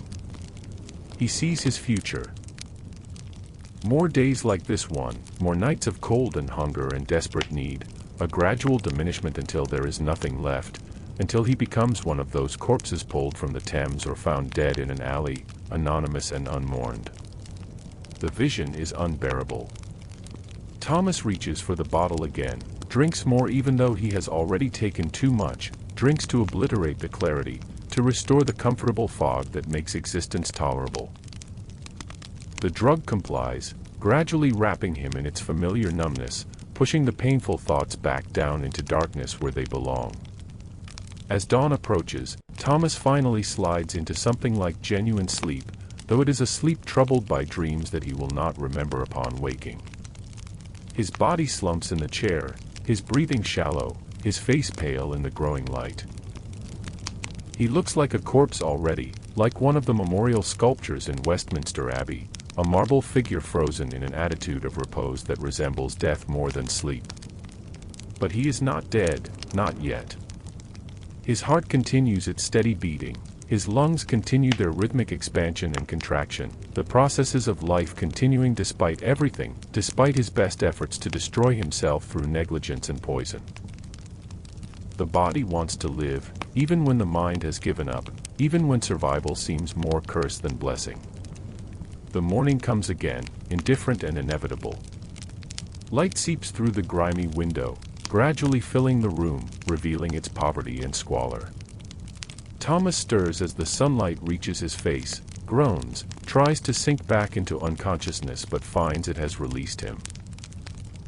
He opens his eyes to find himself still in the chair, his body stiff and aching from the awkward position, his mouth dry as dust, his head pounding. The bottle on the table is significantly emptier than it should be. He took too much last night, far too much, which means he will run out sooner than planned, which means the crisis will come sooner. The recognition of this brings a wave of anxiety that makes his stomach clench. He picks up the bottle, holds it up to the light, calculating. Perhaps 2 days' worth if he is very careful. 3 if he can tolerate smaller doses. Not enough. Never enough. There is a wetness on his face, and when he touches it he finds his cheeks are damp. He has been crying in his sleep, or upon waking, tears leaking from his eyes without his awareness or permission. He wipes them away roughly, embarrassed though there is no one to see, ashamed of this display of weakness even in private. He needs to think, needs to plan. Where can he find more money? Where can he find work? What does he still possess that could be pawned? But thinking is difficult, his mind slow and foggy, the laudanum still affecting him even though its pleasant effects have worn off, leaving only the cognitive impairment, the difficulty with concentration and memory. The sound of church bells reaches him from somewhere in the city, marking the hour. Sunday morning. He had forgotten what day it was, has lost track of the weekly rhythm that organizes most people's lives. Sunday means most businesses are closed, which means no work available, which means no way to earn money. Sunday means church services, which he has not attended in years, having long since abandoned any pretense of religious observance. He remembers church as a child, the small parish church in Kent where his family attended every Sunday, the rituals and hymns, the sense of community and shared purpose. He remembers believing in God, in divine providence, in the idea that the world had meaning and order, that suffering served some purpose in a larger plan. He has lost that belief somewhere along the way, though he cannot say exactly when or how. Perhaps it was crushed along with his hand. Perhaps it dissolved gradually in laudanum. Perhaps it simply withered from lack of nourishment, faith being like a plant that cannot survive without cultivation and care. There is a soft knock at the door, barely audible. Thomas struggles to his feet, every joint protesting, and shuffles over to open it. Margaret stands in the hallway again, dressed in her Sunday clothes, a worn but clean dress, a shawl, a bonnet that has seen better days but which has been carefully maintained. "I'm going to church," she says. "I thought perhaps you might want to come." Thomas is touched by the invitation, by the kindness it represents, but the idea of church seems impossible, absurd. He cannot imagine sitting through a service, following the liturgy, singing hymns, pretending to be a normal person engaged in normal Sunday activities. Besides, his appearance is too disreputable, his clothes too shabby, his need for laudanum too urgent. "Thank you, Margaret, but I don't think." "You don't have to believe," she says gently, as if reading his thoughts. "You just have to come. Be among people. Remember you're human." There is something in her voice, some quality of understanding and compassion, that makes Thomas want to accept. But the practical obstacles are too great. He shakes his head. "Another time, perhaps. But thank you. Thank you for thinking of me." She studies his face for a moment, sees something there that makes her expression sad. "You're dying, Thomas. You know that, don't you? Not quickly, but certainly. And you're doing it alone, which is the worst way to die." "We all die alone," Thomas says, repeating something he heard once, some piece of philosophy that seemed profound at the time though he cannot remember where it came from. "But we don't have to live alone," Margaret responds. "Not all the way to the end. There are people who would help you, if you let them." "I would help you." Thomas feels tears threatening again, his emotions too close to the surface, the laudanum having stripped away his defenses. "How?" he asks, his voice breaking. "How would you help? Make the pain go away? Give me back my hand. Turn back time so I can make different choices. No, Margaret admits. I can't do any of those things. But I can sit with you. Bring you food. Remind you that you matter, that your life has value even if you can't see it right now. Does it? Thomas asks. Have value. What am I contributing? What purpose do I serve except as a cautionary tale? Margaret reaches out and takes his remaining good hand in both of hers, a gesture of such simple human warmth that Thomas almost cannot bear it. You're a human being, Thomas. That's enough. That's all the value you need to have. She holds his hand for a moment longer, then releases it and turns to go. The offer stands, she says over her shoulder. Anytime you want company, anytime you want to talk, just knock on my door. Day or night. I mean it. Then she is gone, her footsteps fading down the stairs, leaving Thomas alone with her words echoing in his mind. You're a human being. That's enough. But is it? In a city of 750,000 people, in an empire that spans the globe, in a universe that seems vast and indifferent, is mere humanity enough? Does simple existence convey value, or must value be earned through contribution, through achievement, through service to something larger than oneself? These are not new questions for Thomas. He has contemplated them many times, usually in the spaces between laudanum doses when his mind is clearer but his spirits are lower. He has never arrived at satisfactory answers. The philosophers and theologians debate such questions endlessly, but their conclusions seem to depend more on their starting assumptions than on any logical progression of thought. If you begin by believing humans have souls and God assigns value to those souls, then yes, mere existence is enough. If you begin by believing value must be earned or demonstrated, then no, existence alone is insufficient. Thomas does not know what he believes anymore. The laudanum has eroded his certainty about everything, leaving only doubt and confusion and the simple animal desire to avoid pain and seek pleasure, the most basic motivations that humans share with every other creature. He closes the door and returns to his chair, the conversation with Margaret having disturbed the fragile equilibrium he tries to maintain. He takes a small sip of laudanum, just enough to settle his nerves, to push away the uncomfortable feelings her kindness has evoked. The drug works quickly now, his body so sensitized to it that even small doses produce noticeable effects. The day stretches ahead, empty and unstructured. No work to do, no appointments to keep, no obligations to fulfill. This freedom from structure is both liberating and terrifying. Without external demands to organize his time, the hours become formless, indistinguishable from one another, a blank expanse that must somehow be crossed to reach evening and then night and then the next morning. Thomas has developed strategies for surviving these empty days. He watches the street from his window, creating narratives about the people who pass, where they are going, what their lives might be like, what stories they carry. He thinks about his past, though this is dangerous as it often leads to painful memories and regrets. He plans imaginary futures, scenarios in which he somehow escapes his current circumstances, though he no longer quite believes in these fantasies even as he constructs them. Sometimes he reads, when he can afford to buy old newspapers or penny pamphlets from the street vendors. The act of reading is comforting, familiar from his days as a printer when he was surrounded by text, when words were the substance of his work.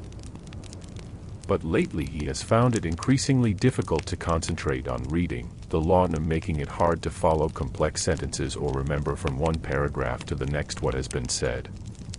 Today he simply sits, watching the light move across the walls of his room, marking the passage of time in the only way available to him. Midday comes and goes. The afternoon wears on. Evening approaches. The cycle continues, indifferent to his participation or resistance, the world turning on its axis regardless of whether any individual consciousness is paying attention. As the light begins to fade, Thomas hears footsteps on the stairs again, different from Margaret's, heavier, more deliberate. There is a knock at the door, authoritative and demanding. Thomas's heart sinks. He recognizes this knock. It is the landlady, Mrs. Griggs, come to discuss the rent that is due in 2 days and which Thomas has no way of paying. He considers not answering, but he knows this will only delay the inevitable. He opens the door to find Mrs. Griggs standing in the hallway, arms crossed, her face set in an expression of determined practicality. She is not an unkind woman, but neither is she charitable. She runs a business, and that business depends on tenants paying their rent. "Mr. Hadley," she says, "we need to talk about Tuesday." "I know, Mrs. Griggs. I'm aware the rent is due. I'm working on obtaining the funds. You said that last month, and the month before. You're 3 weeks behind, and I can't carry you any longer. I have my own rent to pay, my own bills to manage." Thomas nods, knowing she is right, knowing he has no defense except the truth of his circumstances, which is not really a defense at all. "Give me 1 more week.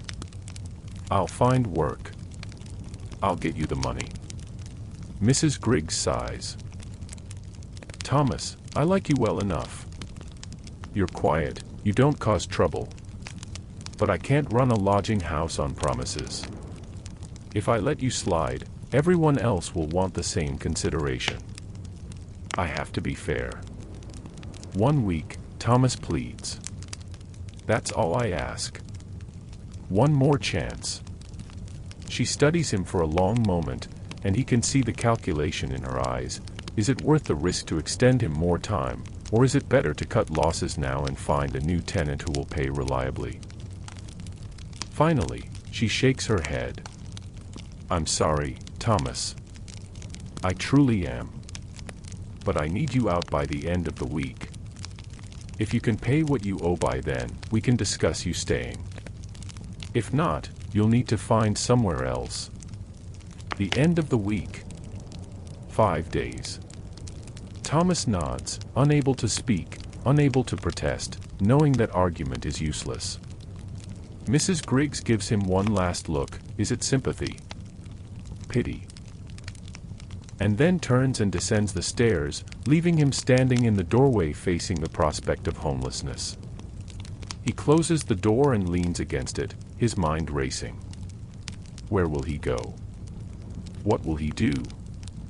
The options for the homeless in London are all terrible: sleep rough on the streets, vulnerable to weather and violence and the constant harassment of the watch, seek admission to a workhouse, that fate worse than death. Find some corner of a derelict building to squat in, competing with rats and other desperate souls for shelter. The panic rises in him, sharp and overwhelming, but then the laudanum he took earlier asserts itself, dampening the anxiety, creating distance between himself and the crisis. The drug whispers its familiar lies, that everything will work out, that something will turn up, that there's no point worrying about problems that haven't happened yet. Thomas surrenders to these lies, lets them carry him away from the stark reality of his situation, lets them promise a future that will never arrive. He drinks more laudanum, not measuring, past caring about rationing or saving any for tomorrow. If he is going to be homeless in 5 days, what does it matter if he runs out sooner? Better to have relief now than to hoard it for a future that looks increasingly dark and uncertain. The drug takes him under, pulls him down into its warm depths where nothing matters and nothing hurts. He becomes aware that time is passing, night has fallen, though he did not notice the transition, but he cannot say how much time, cannot distinguish between minutes and hours. He exists in an eternal present, consciousness reduced to a single continuous moment that stretches in all directions. At some point, very late or very early, he cannot tell which, Thomas realizes he is going to vomit. He manages to grab the chamber pot from under his bed before his stomach rebels, heaving up the little it contains, which is mostly bile and laudanum. The loss of the drug is catastrophic. He has wasted it, expelled what his body so desperately needs, and there is no getting it back. He retches again and again until there is nothing left, his stomach cramping, his throat burning, his whole body shaking with the effort. When the spasms finally stop, Thomas collapses onto the floor beside the bed, too weak to climb into it, too exhausted to care. The room spins around him, the darkness pressing in, and he has the distinct sensation of falling, of plummeting through empty space with nothing to catch him. He closes his eyes, but this only makes the sensation worse, so he opens them again and stares at the ceiling, waiting for the feeling to pass. It doesn't pass. Instead, it intensifies. Thomas realizes with mounting horror that he is experiencing the beginning of withdrawal much sooner than anticipated. He has vomited up the laudanum before his body could absorb it fully, and now the symptoms are manifesting with unusual speed and intensity. The sweating begins first, his clothes becoming drenched despite the cold of the room. Then come the chills, his body shaking so violently that his teeth chatter. The pain in his hand explodes into something indescribable, as if someone is driving hot nails through the nerves. His legs cramp, his stomach cramps, every muscle in his body seeming to contract simultaneously. But worse than the physical symptoms is the psychological distress, an overwhelming anxiety that feels like drowning, a sense of impending doom so powerful that Thomas is convinced he is dying right now, that his heart will stop at any moment, that this is the end. He wants to cry out but cannot find his voice. He wants to move but his body will not obey. He can only lie there, suffering through each endless second, praying for it to stop or for death to come, whichever arrives first. Time loses all meaning. Thomas exists in a state of pure agony that might last for hours or might last for days. He has no way of knowing. Occasionally he becomes aware that he is making sounds, animalistic groans and whimpers that he cannot control. Occasionally he realizes that he has soiled himself, that his body has surrendered all control, all dignity, reducing him to something barely human. At some point, he does not know when, he becomes aware of voices near him, of hands touching him. He tries to focus, to understand what is happening, but his vision is blurred and his mind cannot process the sensory information. Someone is lifting him, carrying him. He tries to protest but produces only incoherent sounds. The sensation of movement makes the nausea return, and he vomits again, though there is nothing left to bring up. He is being placed on something soft. A bed. How can that be? He is on the floor, he is sure of it. But the softness is undeniable, and there is warmth, blankets being pulled over him, gentle hands touching his forehead. A voice speaks, female, familiar. Margaret. Is it Margaret? He tries to say her name but the word comes out garbled, meaningless. Hush now, the voice says. You're safe. I've got you. Just rest. But rest is impossible. The withdrawal symptoms continue their assault, waves of pain and nausea and anxiety crashing over him relentlessly. He is dimly aware that Margaret, if it is Margaret, is doing things, moving around the room, bringing water to his lips though he cannot swallow it, placing cool cloths on his forehead though they bring no relief. Time continues its distorted passage, stretching and compressing, playing tricks with his perception. Gradually, imperceptibly, the acute phase of withdrawal begins to ease. The symptoms do not disappear but become slightly less overwhelming, moving from unbearable to merely agonizing. Thomas's awareness sharpens enough to confirm that he is indeed in a bed, not his own, but Margaret's, in her rooms below. She sits beside him in a chair, her face drawn with fatigue and concern, and he realizes she has been here throughout his ordeal, watching over him, preventing him from dying alone on his floor. Margaret, he manages to whisper, his voice barely audible. She leans forward, takes his hand. I'm here, Thomas. You're going to be all right. How long? You've been here for 2 days. I heard you fall, heard you crying out. When you didn't answer your door, I got the spare key from Mrs. Griggs. You were in a bad way, Thomas. Very bad. I thought I might lose you.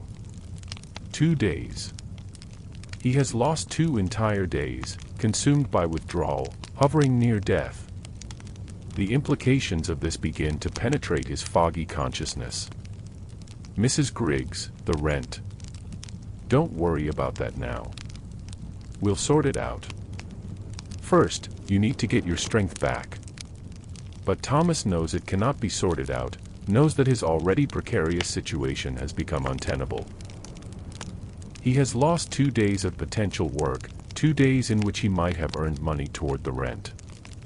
He has been evicted from his own room, essentially, having been carried down to Margaret's. There is no way forward from here, no path that leads anywhere but down. You should have let me die, he says, and means it.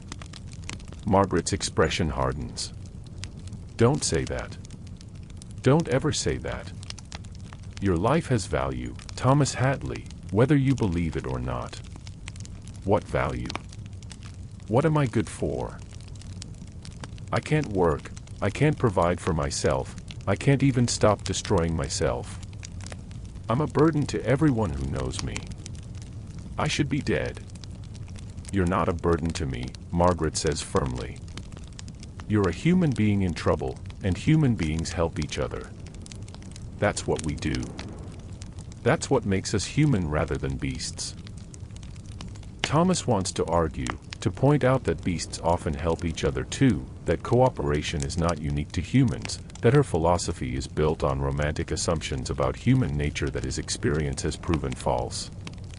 But he is too weak for argument, too exhausted to debate philosophy with someone who is trying to help him. Why, he asks instead. Why do you care? You barely know me. Margaret is quiet for a moment, her eyes distant, as if looking at something beyond the walls of the room.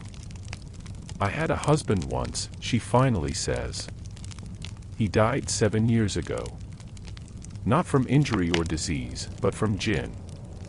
Drank himself to death over the course of 5 years, and I watched it happen, watched him destroy himself piece by piece. I tried everything to help him, pleading, threatening, hiding the bottles, even getting the constable involved. Nothing worked. He just kept drinking until his liver gave out and he died in agony, vomiting blood. She pauses, her voice catching slightly. The last thing he said to me was, "I'm sorry." Those were his final words. Not, "I love you," not goodbye, just "I'm sorry." And I've carried that with me ever since, wondering if there was something more I could have done, some way I could have saved him. I couldn't save William. But maybe I can help you. Maybe that's why God put you in the room above mine, so I could have another chance. Thomas feels tears on his face again, running down into his ears as he lies on his back. I'm not your husband, Margaret. You don't owe me anything. You don't owe his memory anything. No, she agrees. But I owe myself this. I need to try. I need to know I didn't just stand by and watch another person destroy themselves when I might have made a difference. You can't save me. No one can. It's too late. Maybe, Margaret concedes. But maybe not. You're still alive, Thomas. While you're alive, it's not too late. They sit in silence for a while, Thomas lacking the energy to respond, Margaret seemingly lost in her own thoughts. Finally, she rises from her chair and moves to the small stove in the corner of her room. I'm going to make you some broth. You need to eat. You need to get your strength back. I can't keep anything down. The worst of the withdrawal is past. Your stomach will accept food now. Small amounts, but enough to start rebuilding your strength. She busies herself with the preparations, and Thomas watches her move about the small room, which is similar to his own but somehow more livable, more cared for. There are curtains on the window, clean if faded. The floor has been swept. A small shelf holds a few books and what appears to be a family Bible. There is a sampler on the wall, needlework that says, "The Lord is my shepherd," in careful stitching. Evidence of a life being lived with intention and dignity despite poverty, evidence that it is possible to maintain one's humanity even in difficult circumstances. When the broth is ready, Margaret helps Thomas sit up, supporting him with pillows behind his back. She feeds him with a spoon, small sips at a time, watching carefully to make sure he can tolerate it. The warm liquid slides down his throat, and his stomach accepts it tentatively, warily, as if not quite trusting this offering after days of rejecting everything. "There," Margaret says with satisfaction. "That's better. A little at a time, and you'll recover." "Recover to what?" Thomas asks. "To the same situation I was in before. To the same needs, the same dependence, the same slow death." "Recover to a choice," Margaret says. "Right now, you have no choice. You're too sick, too weak. But if we can get you strong enough, healthy enough, then you'll have a choice. You can go back to the laudanum, or you can try something different. But you need to be strong enough to choose. I've tried to stop before. It never works. The sickness is too terrible. The pain comes back worse than ever. I can't do it. Not alone, perhaps," Margaret says.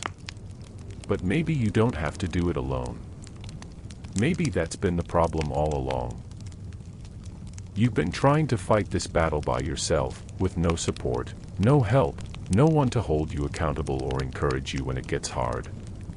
Thomas wants to believe her, wants to imagine that there might be a way out of the trap he is in. But he has been disappointed too many times, has seen too many hopes collapse, has learned that optimism is just another form of self-deception. Better to accept reality, to acknowledge that some things cannot be fixed, that some people cannot be saved. "Even if I could stop," he says, "what then? I still have no hand, no way to support myself, no family, no prospects. I'd just be sober and miserable instead of addicted and miserable. How is that better?" "Because it's real," Margaret says. "Suffering that comes from genuine circumstances is at least honest suffering. It can be addressed, or endured with dignity, or accepted as part of life. But suffering created by laudanum is false suffering, unnecessary suffering. You're adding to your real problems instead of facing them. The real problems are unsolvable. Perhaps.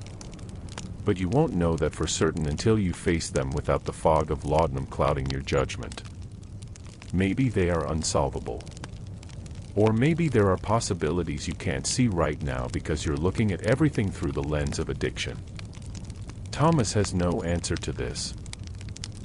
He finishes the broth in silence, each spoonful an act of will, his body still uncertain about accepting nourishment. When the bowl is empty, Margaret helps him lie back down, tucks the blankets around him, treats him with a tenderness he has not experienced in so long that it feels almost painful. "Rest now," she says. "Sleep if you can. I'll be here."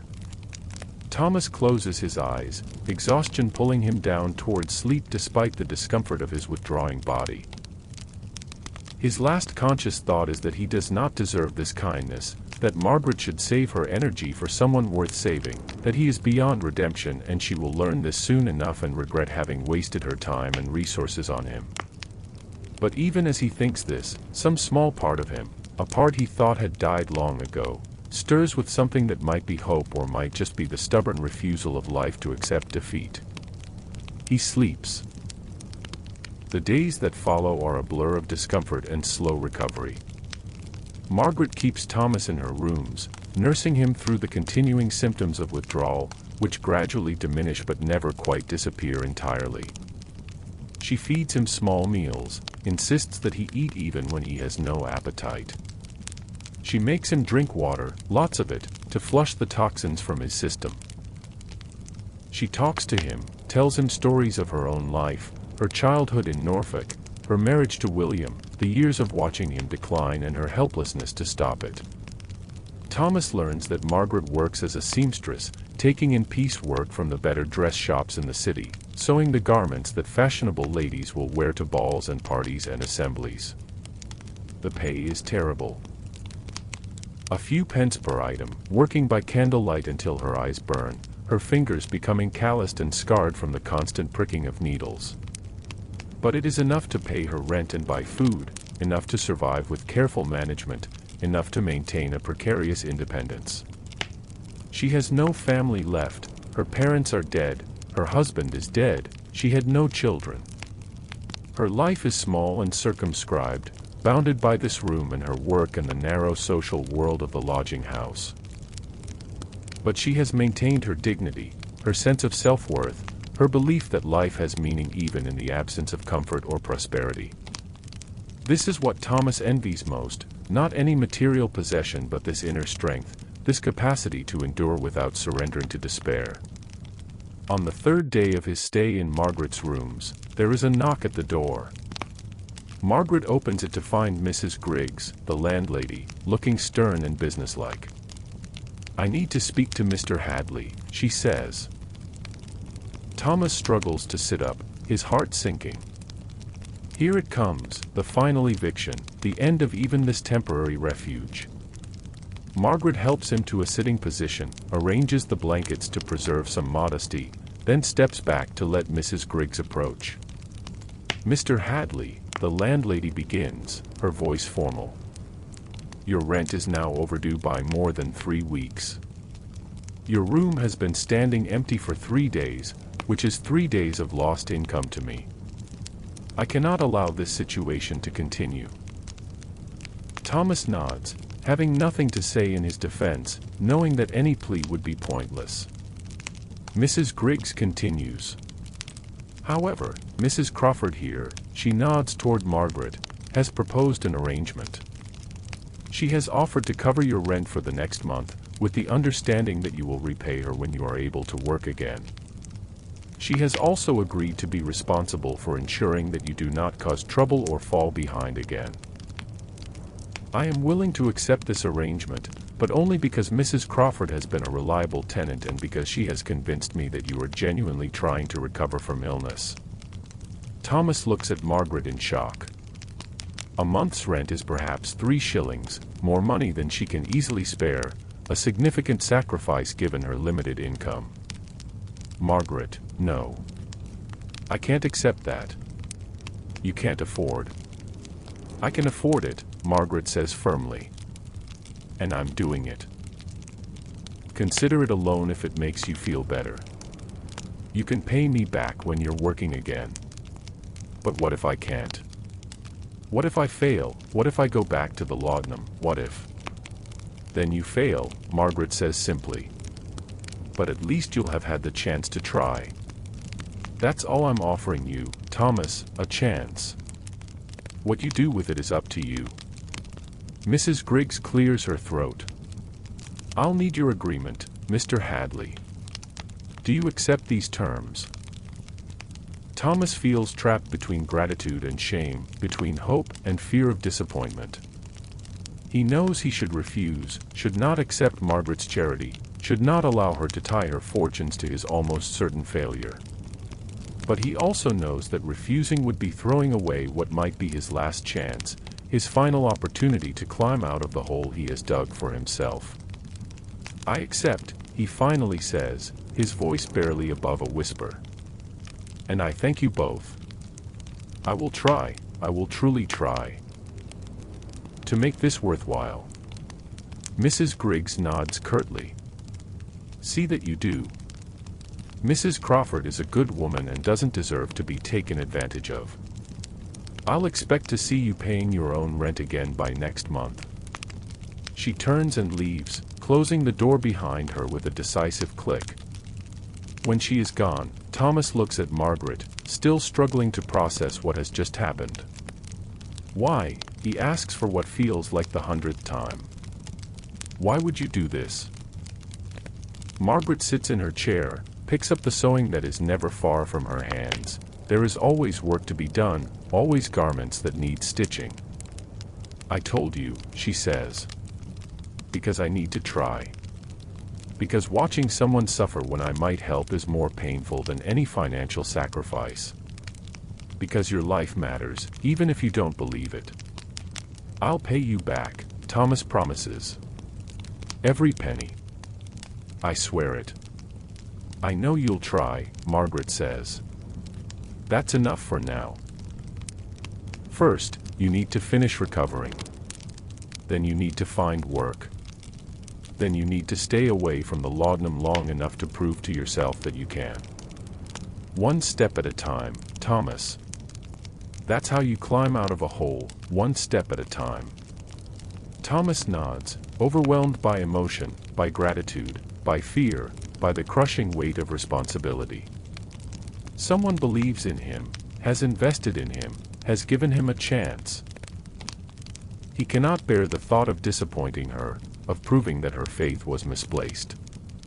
But he also knows his own weaknesses, knows how powerful the pull of laudanum is, knows that good intentions alone are rarely enough to overcome addiction. I'm frightened, he admits. Frightened of failing. Frightened of the pain coming back. Frightened of everything. That's all right, Margaret says, her needle moving steadily through the fabric. Fear is honest. Fear means you understand what you're facing. Better to be frightened and trying than comfortable and dying. And so Thomas's recovery continues, slow and uncertain, each day a small victory or a small defeat, depending on how you measure such things. He spends another week in Margaret's rooms, gradually regaining strength, his body slowly adapting to the absence of laudanum. The acute withdrawal symptoms fade, replaced by a persistent low-level discomfort. Aches, anxiety, difficulty sleeping, a general sense of malaise that makes everything seem slightly harder than it should be. But he endures. He eats the food Margaret prepares. He drinks the water she insists upon. He talks when she wants to talk, listens when she wants to share her thoughts, sits in silence when neither of them has anything to say. He learns about her life in detail.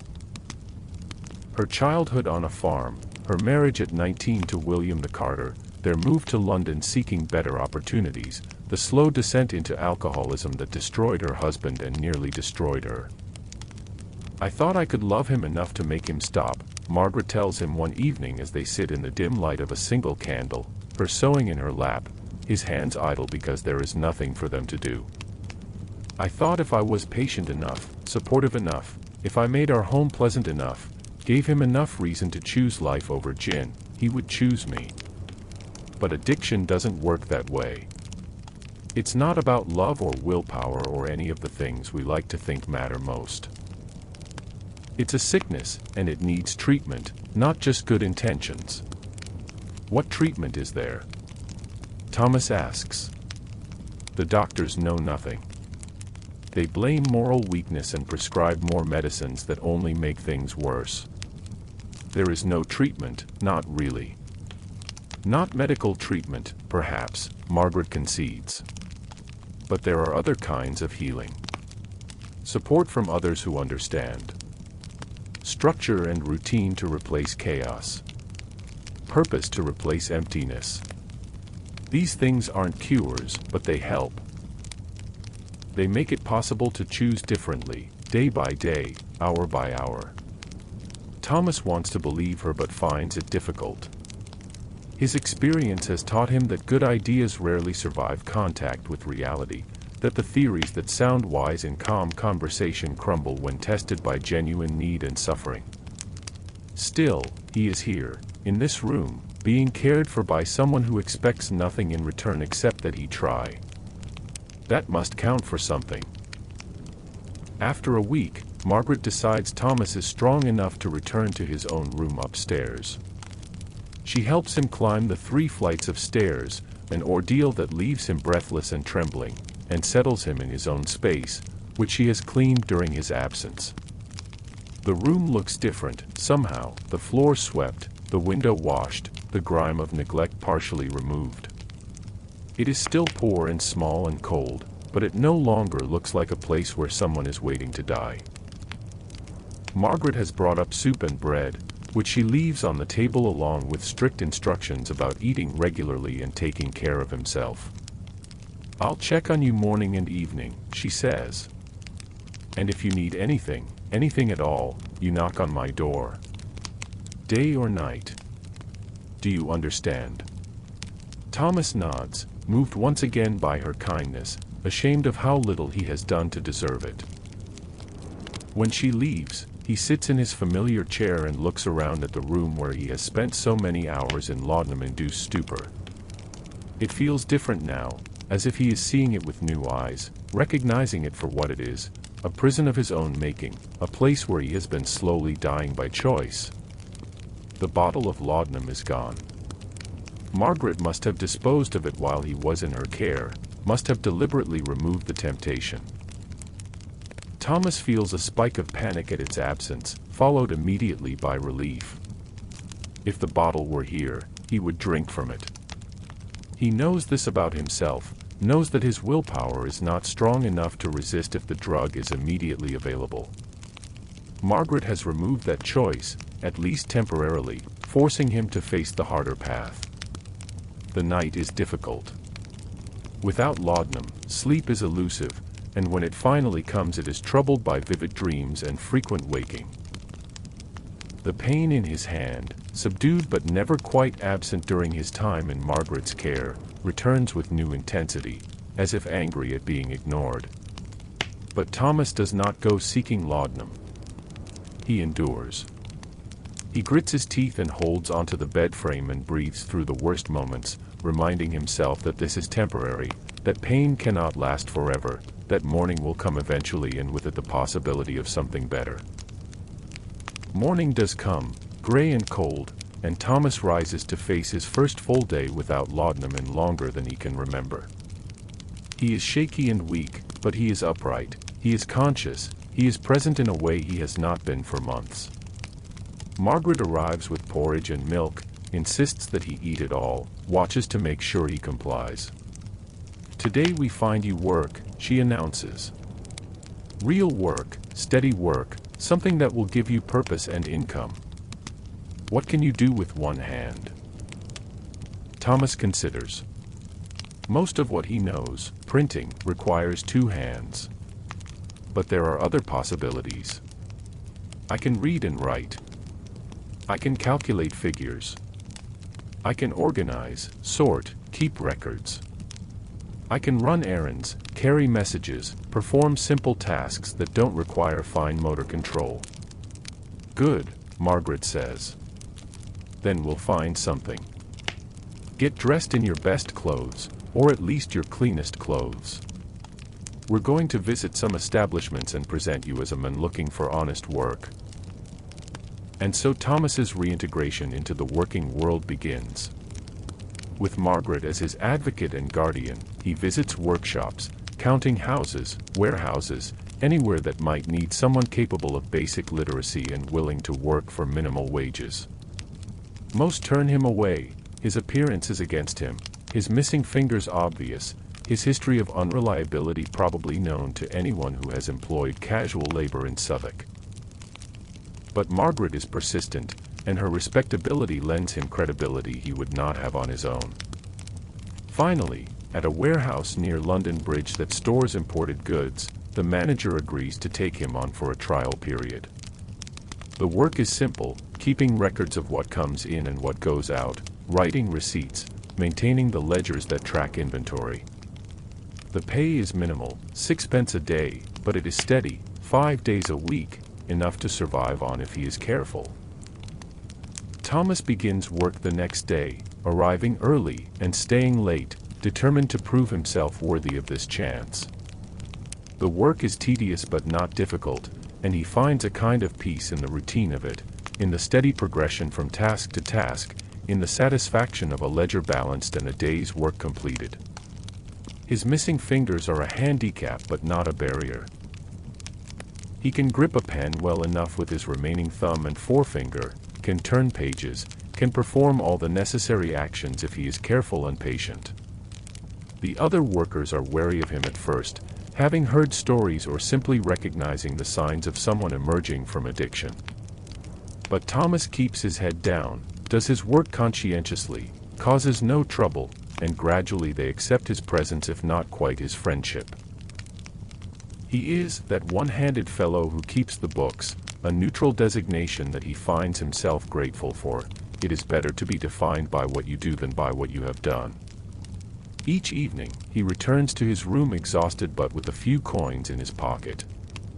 He eats the simple meals Margaret prepares or that he buys from street vendors. He resists the pull toward the apothecary's shop, toward the brown bottle that promises relief. Some days the resistance is easy, the desire minimal. Other days it is a constant battle, every hour a struggle against the craving that builds like pressure behind his eyes. On those difficult days, Margaret is there. She checks on him every evening, asks about his day, listens to his struggles without judgment, reminds him why he is doing this and what he stands to lose if he returns to Laudanum. Sometimes her presence is enough. Sometimes it is barely enough. Sometimes Thomas lies awake all night, his body screaming for the drug, his mind creating elaborate justifications for just one dose, just enough to take the edge off. No one would know. But he does not go to the apothecary. He does not purchase laudanum. He endures. One day becomes two, becomes a week, becomes 2 weeks. The physical symptoms of withdrawal gradually fade, replaced by a psychological hunger that is in some ways harder to bear. Not the acute suffering of the body but the chronic emptiness of the spirit, the absence of the artificial contentment that laudanum provided, the stark reality of existence without chemical mediation. Thomas discovers that sobriety is not the relief he had sometimes imagined. The pain in his hand, while no longer quite as intense as in the immediate aftermath of withdrawal, is still present, a constant companion that limits what he can do and how long he can do it. The anxiety, the sense of precariousness, the awareness of how close he always is to disaster, these things are not erased by abstinence but rather become more acute, no longer blunted by the drug's effects. But there are compensations. His mind is clearer, his thoughts more coherent. He can follow complex chains of reasoning, can remember conversations, can plan ahead with some confidence that his plans might actually be executable.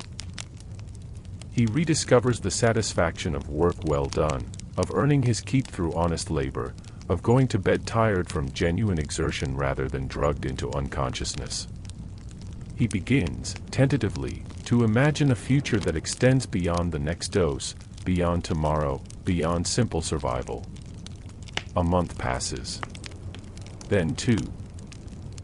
Thomas has paid back a portion of what he owes Margaret, though she protests that he should keep the money for himself, for emergencies, for the inevitable difficulties that will arise.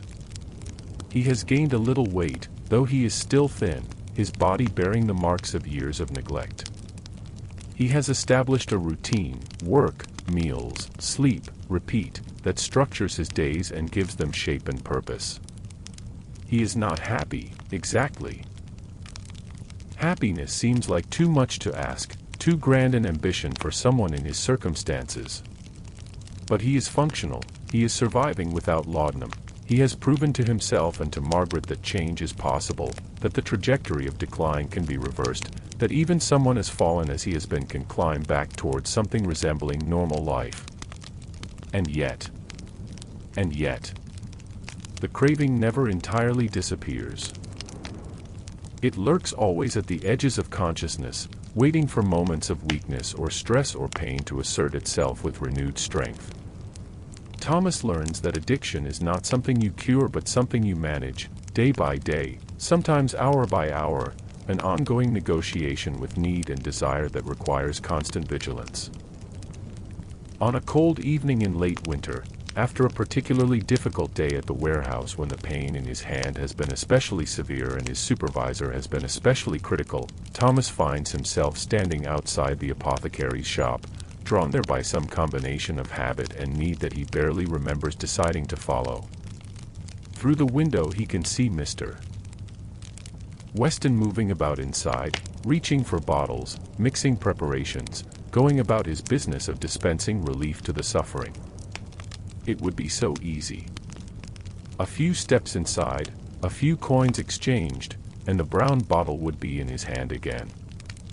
Just one dose, to take the edge off this terrible day, to reward himself for months of abstinence, to prove that he can use it occasionally without falling back into dependence. These are the thoughts that whisper through his mind, seductive and reasonable sounding, offering a solution to the immediate discomfort that seems so simple and harmless.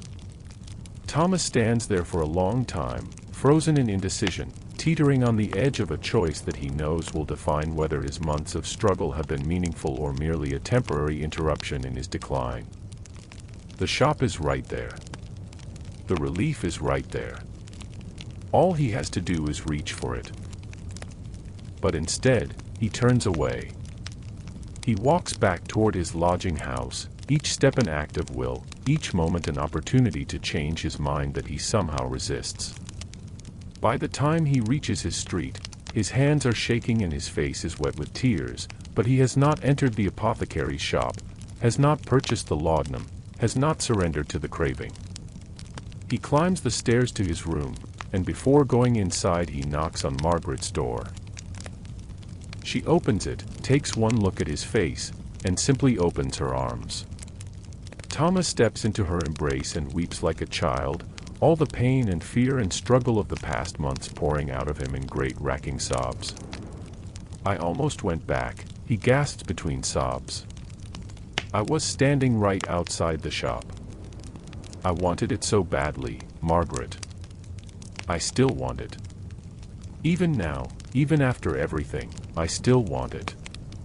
"I know," Margaret says, holding him, letting him cry. "I know you do. But you didn't go in. You chose differently. You chose life over escape. That's what matters." "It's so hard," Thomas says. "Harder than I ever imagined." "Will it always be this hard?" "I don't know," Margaret admits. "But it will get easier. And even if it doesn't, even if it's always hard, at least you're facing it honestly. At least you're living your real life instead of a drugged shadow of life. That has to count for something." They stand there in the hallway for a long time, Thomas gradually calming, his breathing slowing, his tears subsiding. Other tenants pass by, glancing at them curiously, but no one comments, no one interferes. Eventually, Margaret releases him and steps back. "Come," she says. "I have soup on the stove. You'll eat with me tonight, and we'll talk about better things than laudanum and suffering. We'll talk about spring coming, about the work you're doing, about the small victories that add up to larger ones. We'll talk about life, Thomas. About actually living instead of just surviving." And so they do. And Thomas, sitting in Margaret's warm room with a bowl of soup in his hands and a friend beside him, feels something he has not felt in years. A genuine emotion that is not mediated by drugs, not created by chemicals, but arising naturally from human connection and the simple fact of being cared for. It is not quite happiness, not yet, but it is something adjacent to happiness, something that might grow into it given time and continued effort. Outside, the city continues its eternal rhythm, indifferent as always to individual stories of struggle and redemption. The Thames flows past, carrying its burden of waste and commerce toward the sea. The streets fill and empty according to the hour, the endless procession of humanity going about its business. In thousands of rooms throughout London, other people are fighting their own battles with laudanum, with gin, with poverty, with pain, with all the countless forms of suffering that flesh is heir to. Some will win their battles, some will lose, most will simply endure in that gray space between victory and defeat. But in this room, on this evening, there is warmth and soup and companionship. There is a man who has chosen, for today at least, not to surrender to his addiction. There is a woman who has chosen to care, to help, to believe that individual lives matter even when the larger world seems to suggest otherwise. These are small things, perhaps, measured against the vast indifference of the universe. But they are also everything, the foundation upon which any meaningful human existence must be built. As the evening wears on and the city settles into its nocturnal rhythms, Thomas and Margaret continue their conversation, their voices soft in the candlelit room, speaking of ordinary things and extraordinary things, of memory and hope, of past and future, of the eternal human struggle to find meaning in a world that offers no guarantees, no certainties, nothing but the bare fact of existence and the challenge to make something of it. And when Thomas finally returns to his own room and lies down in his own bed, he does so sober, clear-headed, present in his body and his life in a way that has become newly precious through its absence. The pain in his hand is still there, it will always be there, a permanent reminder of loss and limitation. The craving for laudanum is still there too, lurking in the shadows of his mind, waiting for its next opportunity. The uncertainty of the future remains, the knowledge that poverty and precariousness are his constant companions. But he is alive. He is facing his life rather than fleeing from it. He has a friend, perhaps the first genuine friend he has had in years. He has work that gives his days structure and purpose. He has hope, fragile and tentative but real nonetheless, that tomorrow might be better than today, that the trajectory of his life might lead somewhere other than the grave. These are small victories in the grand scheme of things. Thomas Hadley will never be wealthy or famous or powerful. His story will not be remembered by history, will not be written in the books that scholars study centuries hence. He is just one man among hundreds of thousands in Georgian London, one anonymous life among the countless masses whose struggles and triumphs vanish without trace. But to Thomas himself, these small victories are everything. They are the difference between living and dying, between meaning and meaninglessness, between being human and being merely a vessel for chemical dependency. In choosing to walk away from the apothecary's shop, in accepting Margaret's help, in showing up to work day after day despite pain and craving and the constant temptation to surrender, Thomas has done something heroic in its own quiet way. And as he drifts towards sleep in his cold room in Southwark, with the sounds off the city filtering through his window and the darkness wrapping around him like a familiar blanket, Thomas Hadley allows himself to imagine a future. Not a grand future, not a transformation into someone he can never be, but a modest future of continued survival, of small improvements, of days strung together into weeks and months and perhaps even years. He imagines, perhaps, becoming skilled enough at his warehouse work that his wages might increase slightly.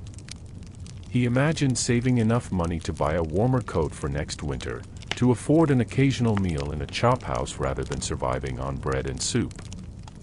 He imagines, though this seems almost too ambitious, paying back every penny he owes to Margaret and being able to call himself, once again, a man who honors his debts.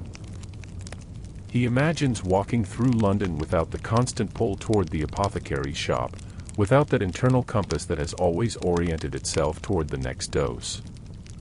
He imagines days when he does not think about laudanum at all, when hours pass without the craving asserting itself, when he is simply present in his life rather than constantly managing the urge to escape it.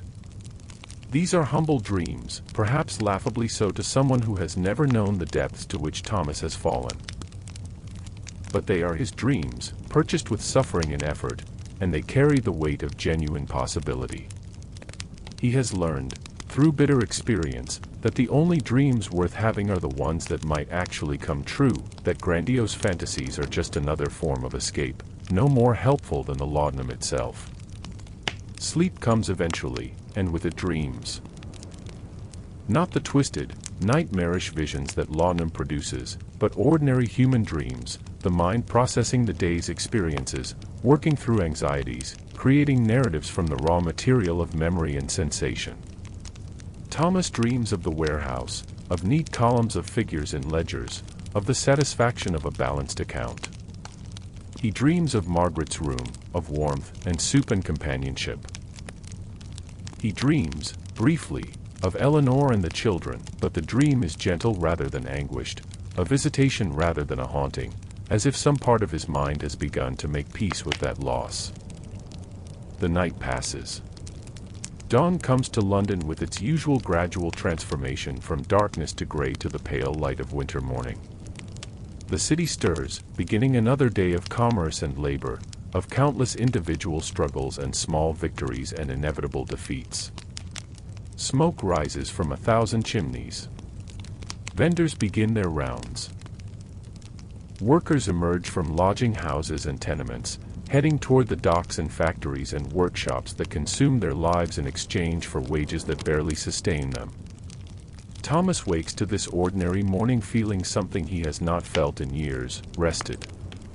Actually rested, his sleep having provided genuine recuperation rather than mere unconsciousness. His body aches, as it always does, and the pain in his hand announces itself immediately, as it always does. But these sensations are bearable, manageable, part of the texture of his existence rather than catastrophes that must be immediately medicated. He rises, washes his face with water from the jug that has acquired a thin skin of ice overnight, dresses in the clothes he has carefully maintained because he now understands that appearance matters when you are trying to hold on to respectability by your fingernails. He looks at himself in the small, cracked mirror that hangs on the wall. The same mirror he has been avoiding for months because he could not bear to see what he had become. The face that looks back at him is gaunt, marked by suffering, older than his years.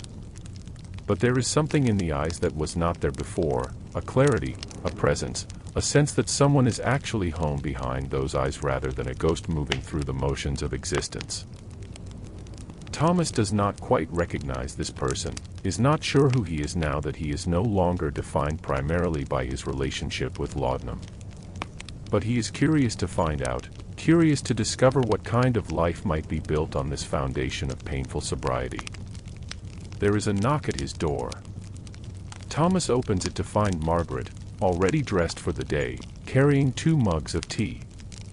"Good morning," she says with a smile. "I thought you might want this before you head to work." Thomas takes the tea gratefully, the warmth of the mug seeping into his hands. "Thank you. For this, and for last night, and for everything." "You would do the same for me," Margaret says simply. Would he? Thomas is not sure. He wants to believe he would, wants to think that he has retained enough humanity to help another person in need. But he knows how addiction narrows the world, how it makes everything secondary to the need for the drug, how it transforms even the most generous person into someone capable of extraordinary selfishness. If their positions were reversed, if Margaret were the one suffering and Thomas the one with resources, would he really sacrifice for her as she has for him? Perhaps not in the past. But perhaps now. Perhaps sobriety, for all its difficulty, is restoring his capacity for genuine connection with other human beings, for concern that extends beyond his own immediate needs.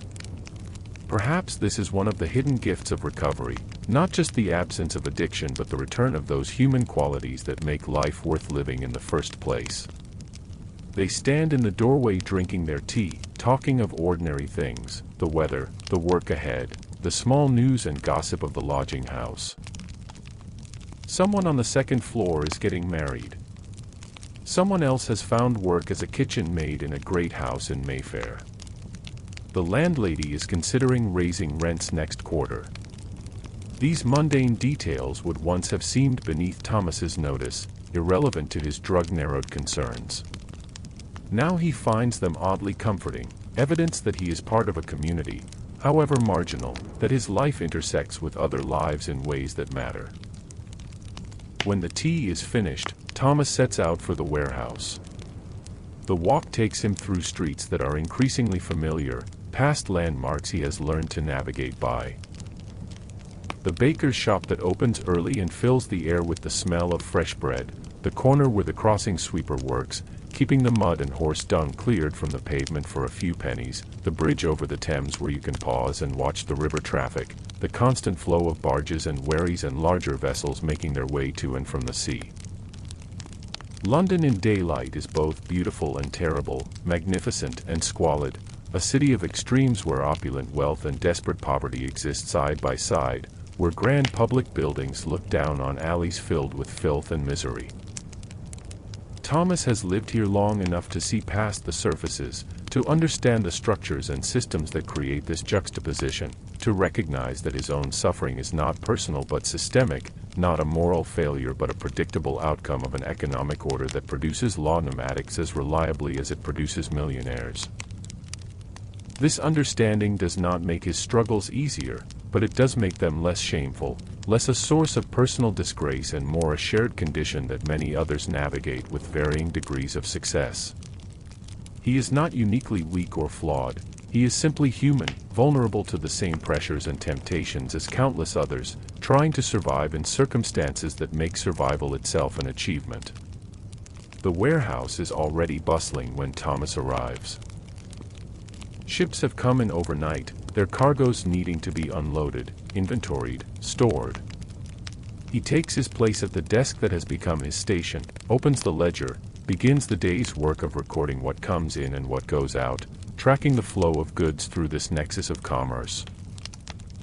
The work is methodical and somewhat mindless, which makes it perfect for someone whose mind needs occupation without excessive challenge, whose attention needs to be engaged just enough to prevent wandering toward dangerous thoughts. His supervisor, Mr. Brennan, stops by mid-morning to check on his progress. "Good work, Hadley," he says, scanning the neat columns of figures. "Accurate and timely. Keep this up and there might be more work for you when we get busy in spring." More work. The possibility of increased wages, of greater security, of movement up rather than down. Thomas feels a flicker of pride, quickly followed by anxiety, pride at having earned praise, anxiety about maintaining the performance that earned it, about all the ways he could still fail, about the laudanum that still whispers in the back of his mind that life would be easier, more comfortable, less effortful if he would just return to its embrace. But he pushes these thoughts aside and continues working, and the morning passes, and then the afternoon, and then it is time to leave, another day successfully navigated, another small victory in the ongoing struggle. As Thomas walks home through the winter evening, the lamplighters beginning their rounds, the character of the city shifting from day to night, he passes the apothecary's shop again. Mr. Weston is visible through the window, serving a customer, reaching for one of those familiar brown bottles. Thomas feels the pull, the desire, but it is weaker now than yesterday, more a memory of desire than desire itself, and he walks past without stopping, without even slowing his pace. This, he is learning, is how recovery works. Not through a single moment of transcendent revelation or permanent transformation, but through these repeated small choices, these daily decisions to walk past the shop, to accept the discomfort, to choose the harder path because it is the path that leads somewhere other than death. Each time he makes this choice, it becomes fractionally easier, the neural pathways of addiction weakening slightly while the pathways of sobriety strengthen. That evening, Thomas does something he has not done in years, he writes a letter. The recipient is Eleanor, his estranged wife, though he has no idea if she still lives at her brother's house in Bristol, no idea if she will read it if it reaches her, no idea what he hopes to accomplish by writing it.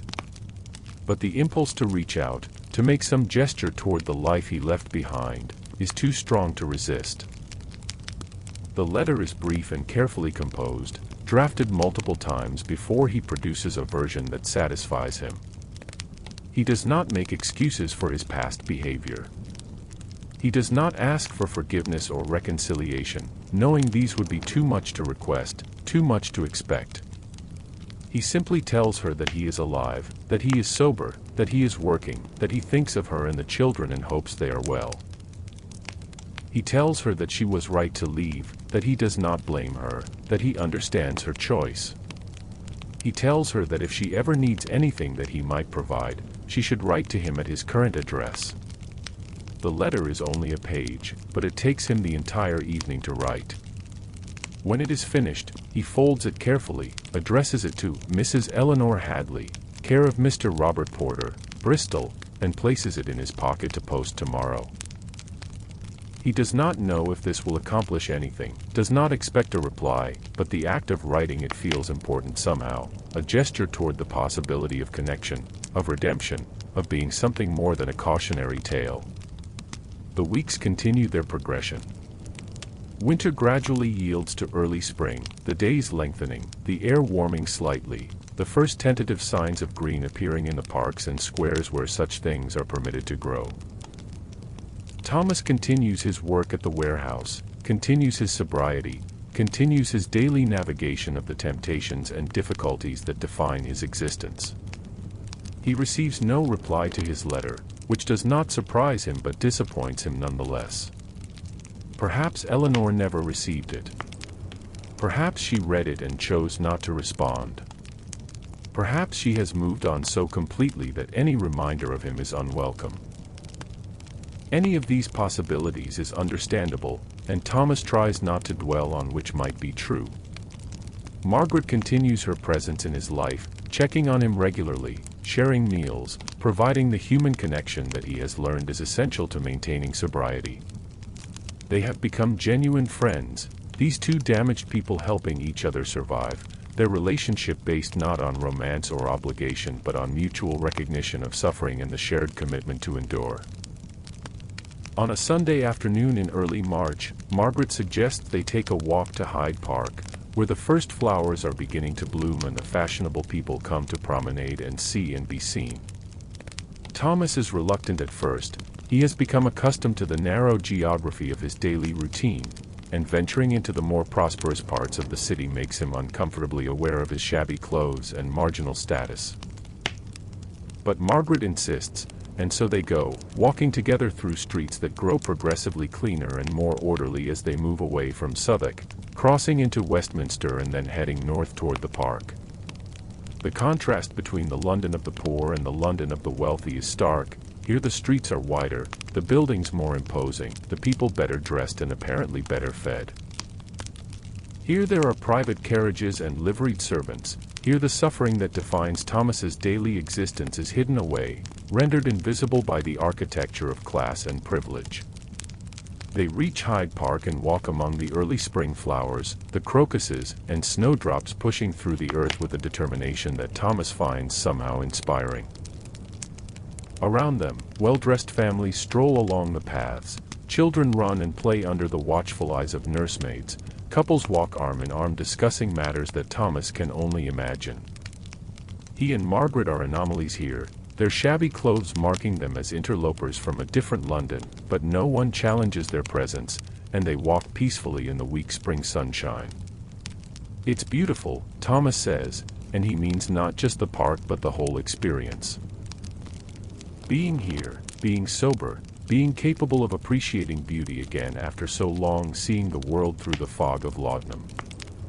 It is, Margaret agrees. And you're here to see it. That matters, Thomas. 6 months ago, you wouldn't have been capable of this. You wouldn't have cared. But here you are. 6 months. Has it really been that long? Thomas counts backward in his mind and realizes it has been nearly that since Margaret found him on his floor, since she took him in and helped him through withdrawal, since he made the choice, or had the choice made for him, to try living without laudanum. 6 months of struggle and small victories, of daily battles with craving and pain, of slowly rebuilding something that might eventually resemble a life. He is not cured. He knows this. The desire for laudanum has not disappeared but has only been pushed back, held at bay by constant vigilance and Margaret's support and the structure of work and routine. It would take very little, a crisis, an injury, a moment of weakness, to send him spiraling back to the apothecary's shop, back to the brown bottle, back to the slow death he had been courting. But for now, in this moment, he is here. He is walking in Hyde Park on a spring afternoon with a friend beside him. He is sober and alive and capable of feeling the sun on his face and appreciating the first flowers of spring. These are not small things. These are everything. As they turn to begin the long walk back to Southwark, Thomas feels something shift inside him, not a transformation, not a sudden revelation, but a quiet acceptance. This is his life now. Not the life he had imagined as a young man, not the life he had briefly achieved before the accident destroyed his hand and set him on the path to addiction. But a life nonetheless. A difficult life, a precarious life, a life that requires constant effort and offers no guarantees. But also a real life, an honest life, a life lived in the light rather than in the chemical twilight that laudanum provides. "Thank you," he says to Margaret as they walk. "For everything. For saving me. For believing I was worth saving." "You saved yourself," Margaret replies. "I just provided some help along the way." That's what people do for each other, Thomas. That's what makes us human. The walk back takes them through the lengthening shadows of late afternoon, through streets that grow progressively rougher and more familiar, back toward the Southwark they call home. They pass the apothecary's shop, and Thomas feels the familiar pull, but it is distant now, manageable, no longer the overwhelming compulsion that once defined his existence. That evening, sitting in his room as darkness falls and the city transforms into its nocturnal self, Thomas allows himself to consider the future beyond tomorrow, beyond next week, beyond the immediate horizon that has bounded his thinking for so long. He imagines himself still working at the warehouse a year from now, 5 years from now, perhaps even advancing to a position of slightly greater responsibility and compensation. He imagines repaying his debts, maintaining his sobriety, perhaps even reconnecting with his children someday when they are old enough to understand, to forgive, to see him as something more than the broken men who abandoned them. These possibilities are fragile as spring flowers, as uncertain as tomorrow's weather. But they exist. They are real. And for someone who has spent so long with no future at all except the next dose of laudanum, the mere existence of possibility feels like grace. The city outside his window continues its endless rhythm, indifferent as always to individual stories of struggle and survival. Somewhere in those streets, other people are fighting battles with laudanum, with gin, with the countless forms of suffering that define existence in Georgian London. Some will win their battles tonight, some will lose, most will simply endure in that uncertain space between victory and defeat. But Thomas Hadley, one-handed warehouse clerk, former laudanum addict, has survived this day without surrendering to his addiction. Tomorrow he will try to do the same. And the day after that. And the day after that. One day at a time, 1 hour at a time, building a life from the accumulated weight of small choices, small victories, small acts of endurance that add up, slowly and painfully, to something that might eventually resemble redemption. The night deepens. The sounds of the city gradually quiet, though they never quite disappear. Thomas lies down in his bed, pulling the thin blanket around him against the cold, and closes his eyes. Sleep comes more easily now than it once did, natural sleep unmediated by chemicals, and with it come ordinary dreams, neither the nightmares of withdrawal nor the twisted visions of laudanum intoxication, but simply the mind's way of processing experience, of making sense of the day that has passed and preparing for the day to come. And in the morning, Thomas will wake again to face whatever that day brings.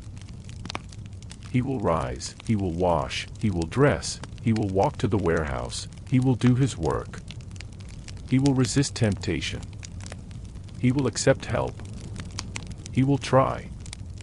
That is all any of us can do, in the end, try, and try again, and keep trying until trying becomes living, until survival becomes life, until the accumulated weight of our small daily victories adds up to something larger than ourselves. The story of Thomas Hadley is not a triumphant tale of complete recovery and perfect redemption. It is too soon for that, too uncertain, the outcome still hanging in the balance. He remains vulnerable, remains one crisis away from relapse, remains defined as much by his struggles as by his victories. But he is alive, he is trying, he is moving forward rather than merely circling downward, and that must count for something. And so we leave him here, in this moment of fragile hope, in this space between past and future where possibility still exists. We leave him to face the days ahead with whatever courage and strength he can muster, supported by a friend who believes in him, guided by his own slowly recovering sense of self-worth, sustained by the simple stubborn refusal to surrender entirely to the darkness that once consumed him. The night is deep now, and the city sleeps, or as close to sleep as London ever comes. And in one small room in Southwark, a man rests without laudanum, without chemical escape, facing his life directly for perhaps the first time in years. Tomorrow will bring its challenges, its temptations, its difficulties. But tonight, this night, Thomas Hadley has survived. He has endured. He has chosen life over oblivion, struggle over surrender, the painful reality of sobriety over the comfortable lie of addiction. And that, perhaps, is enough. Not victory, not yet, but also not defeat. Simply the ongoing battle, the daily choice, the persistent effort to be something more than his worst moments, to honor the faith that Margaret has placed in him, to prove that even those who have fallen the furthest can still rise, slowly and painfully, toward something better.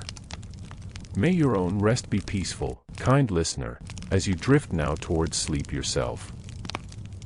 May you find comfort in knowing that human beings, for all our weaknesses and failures, possess a remarkable capacity for resilience, for recovery, for finding light even in the darkest corners.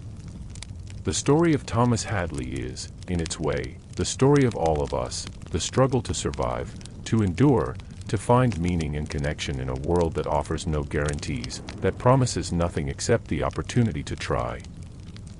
Sleep now, and let these images of another time and place settle into your dreams. Let them remind you that suffering is not the end of the story, that even addiction and loss and the most profound brokenness can be survived, can be integrated into a life that still holds value and meaning.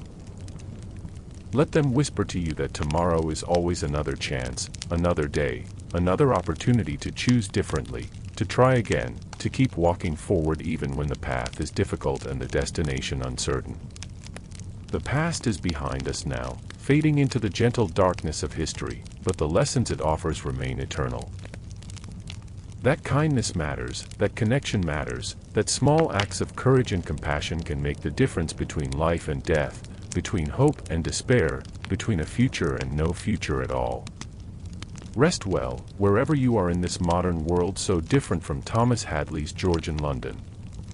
Rest knowing that the human capacity for both suffering and recovery has not changed across the centuries, that we remain, fundamentally, the same creatures we have always been. Vulnerable and resilient, weak and strong, capable of falling into darkness and of climbing back toward light. The story ends here, not with certainty but with possibility, not with answers but with the ongoing question of what happens next.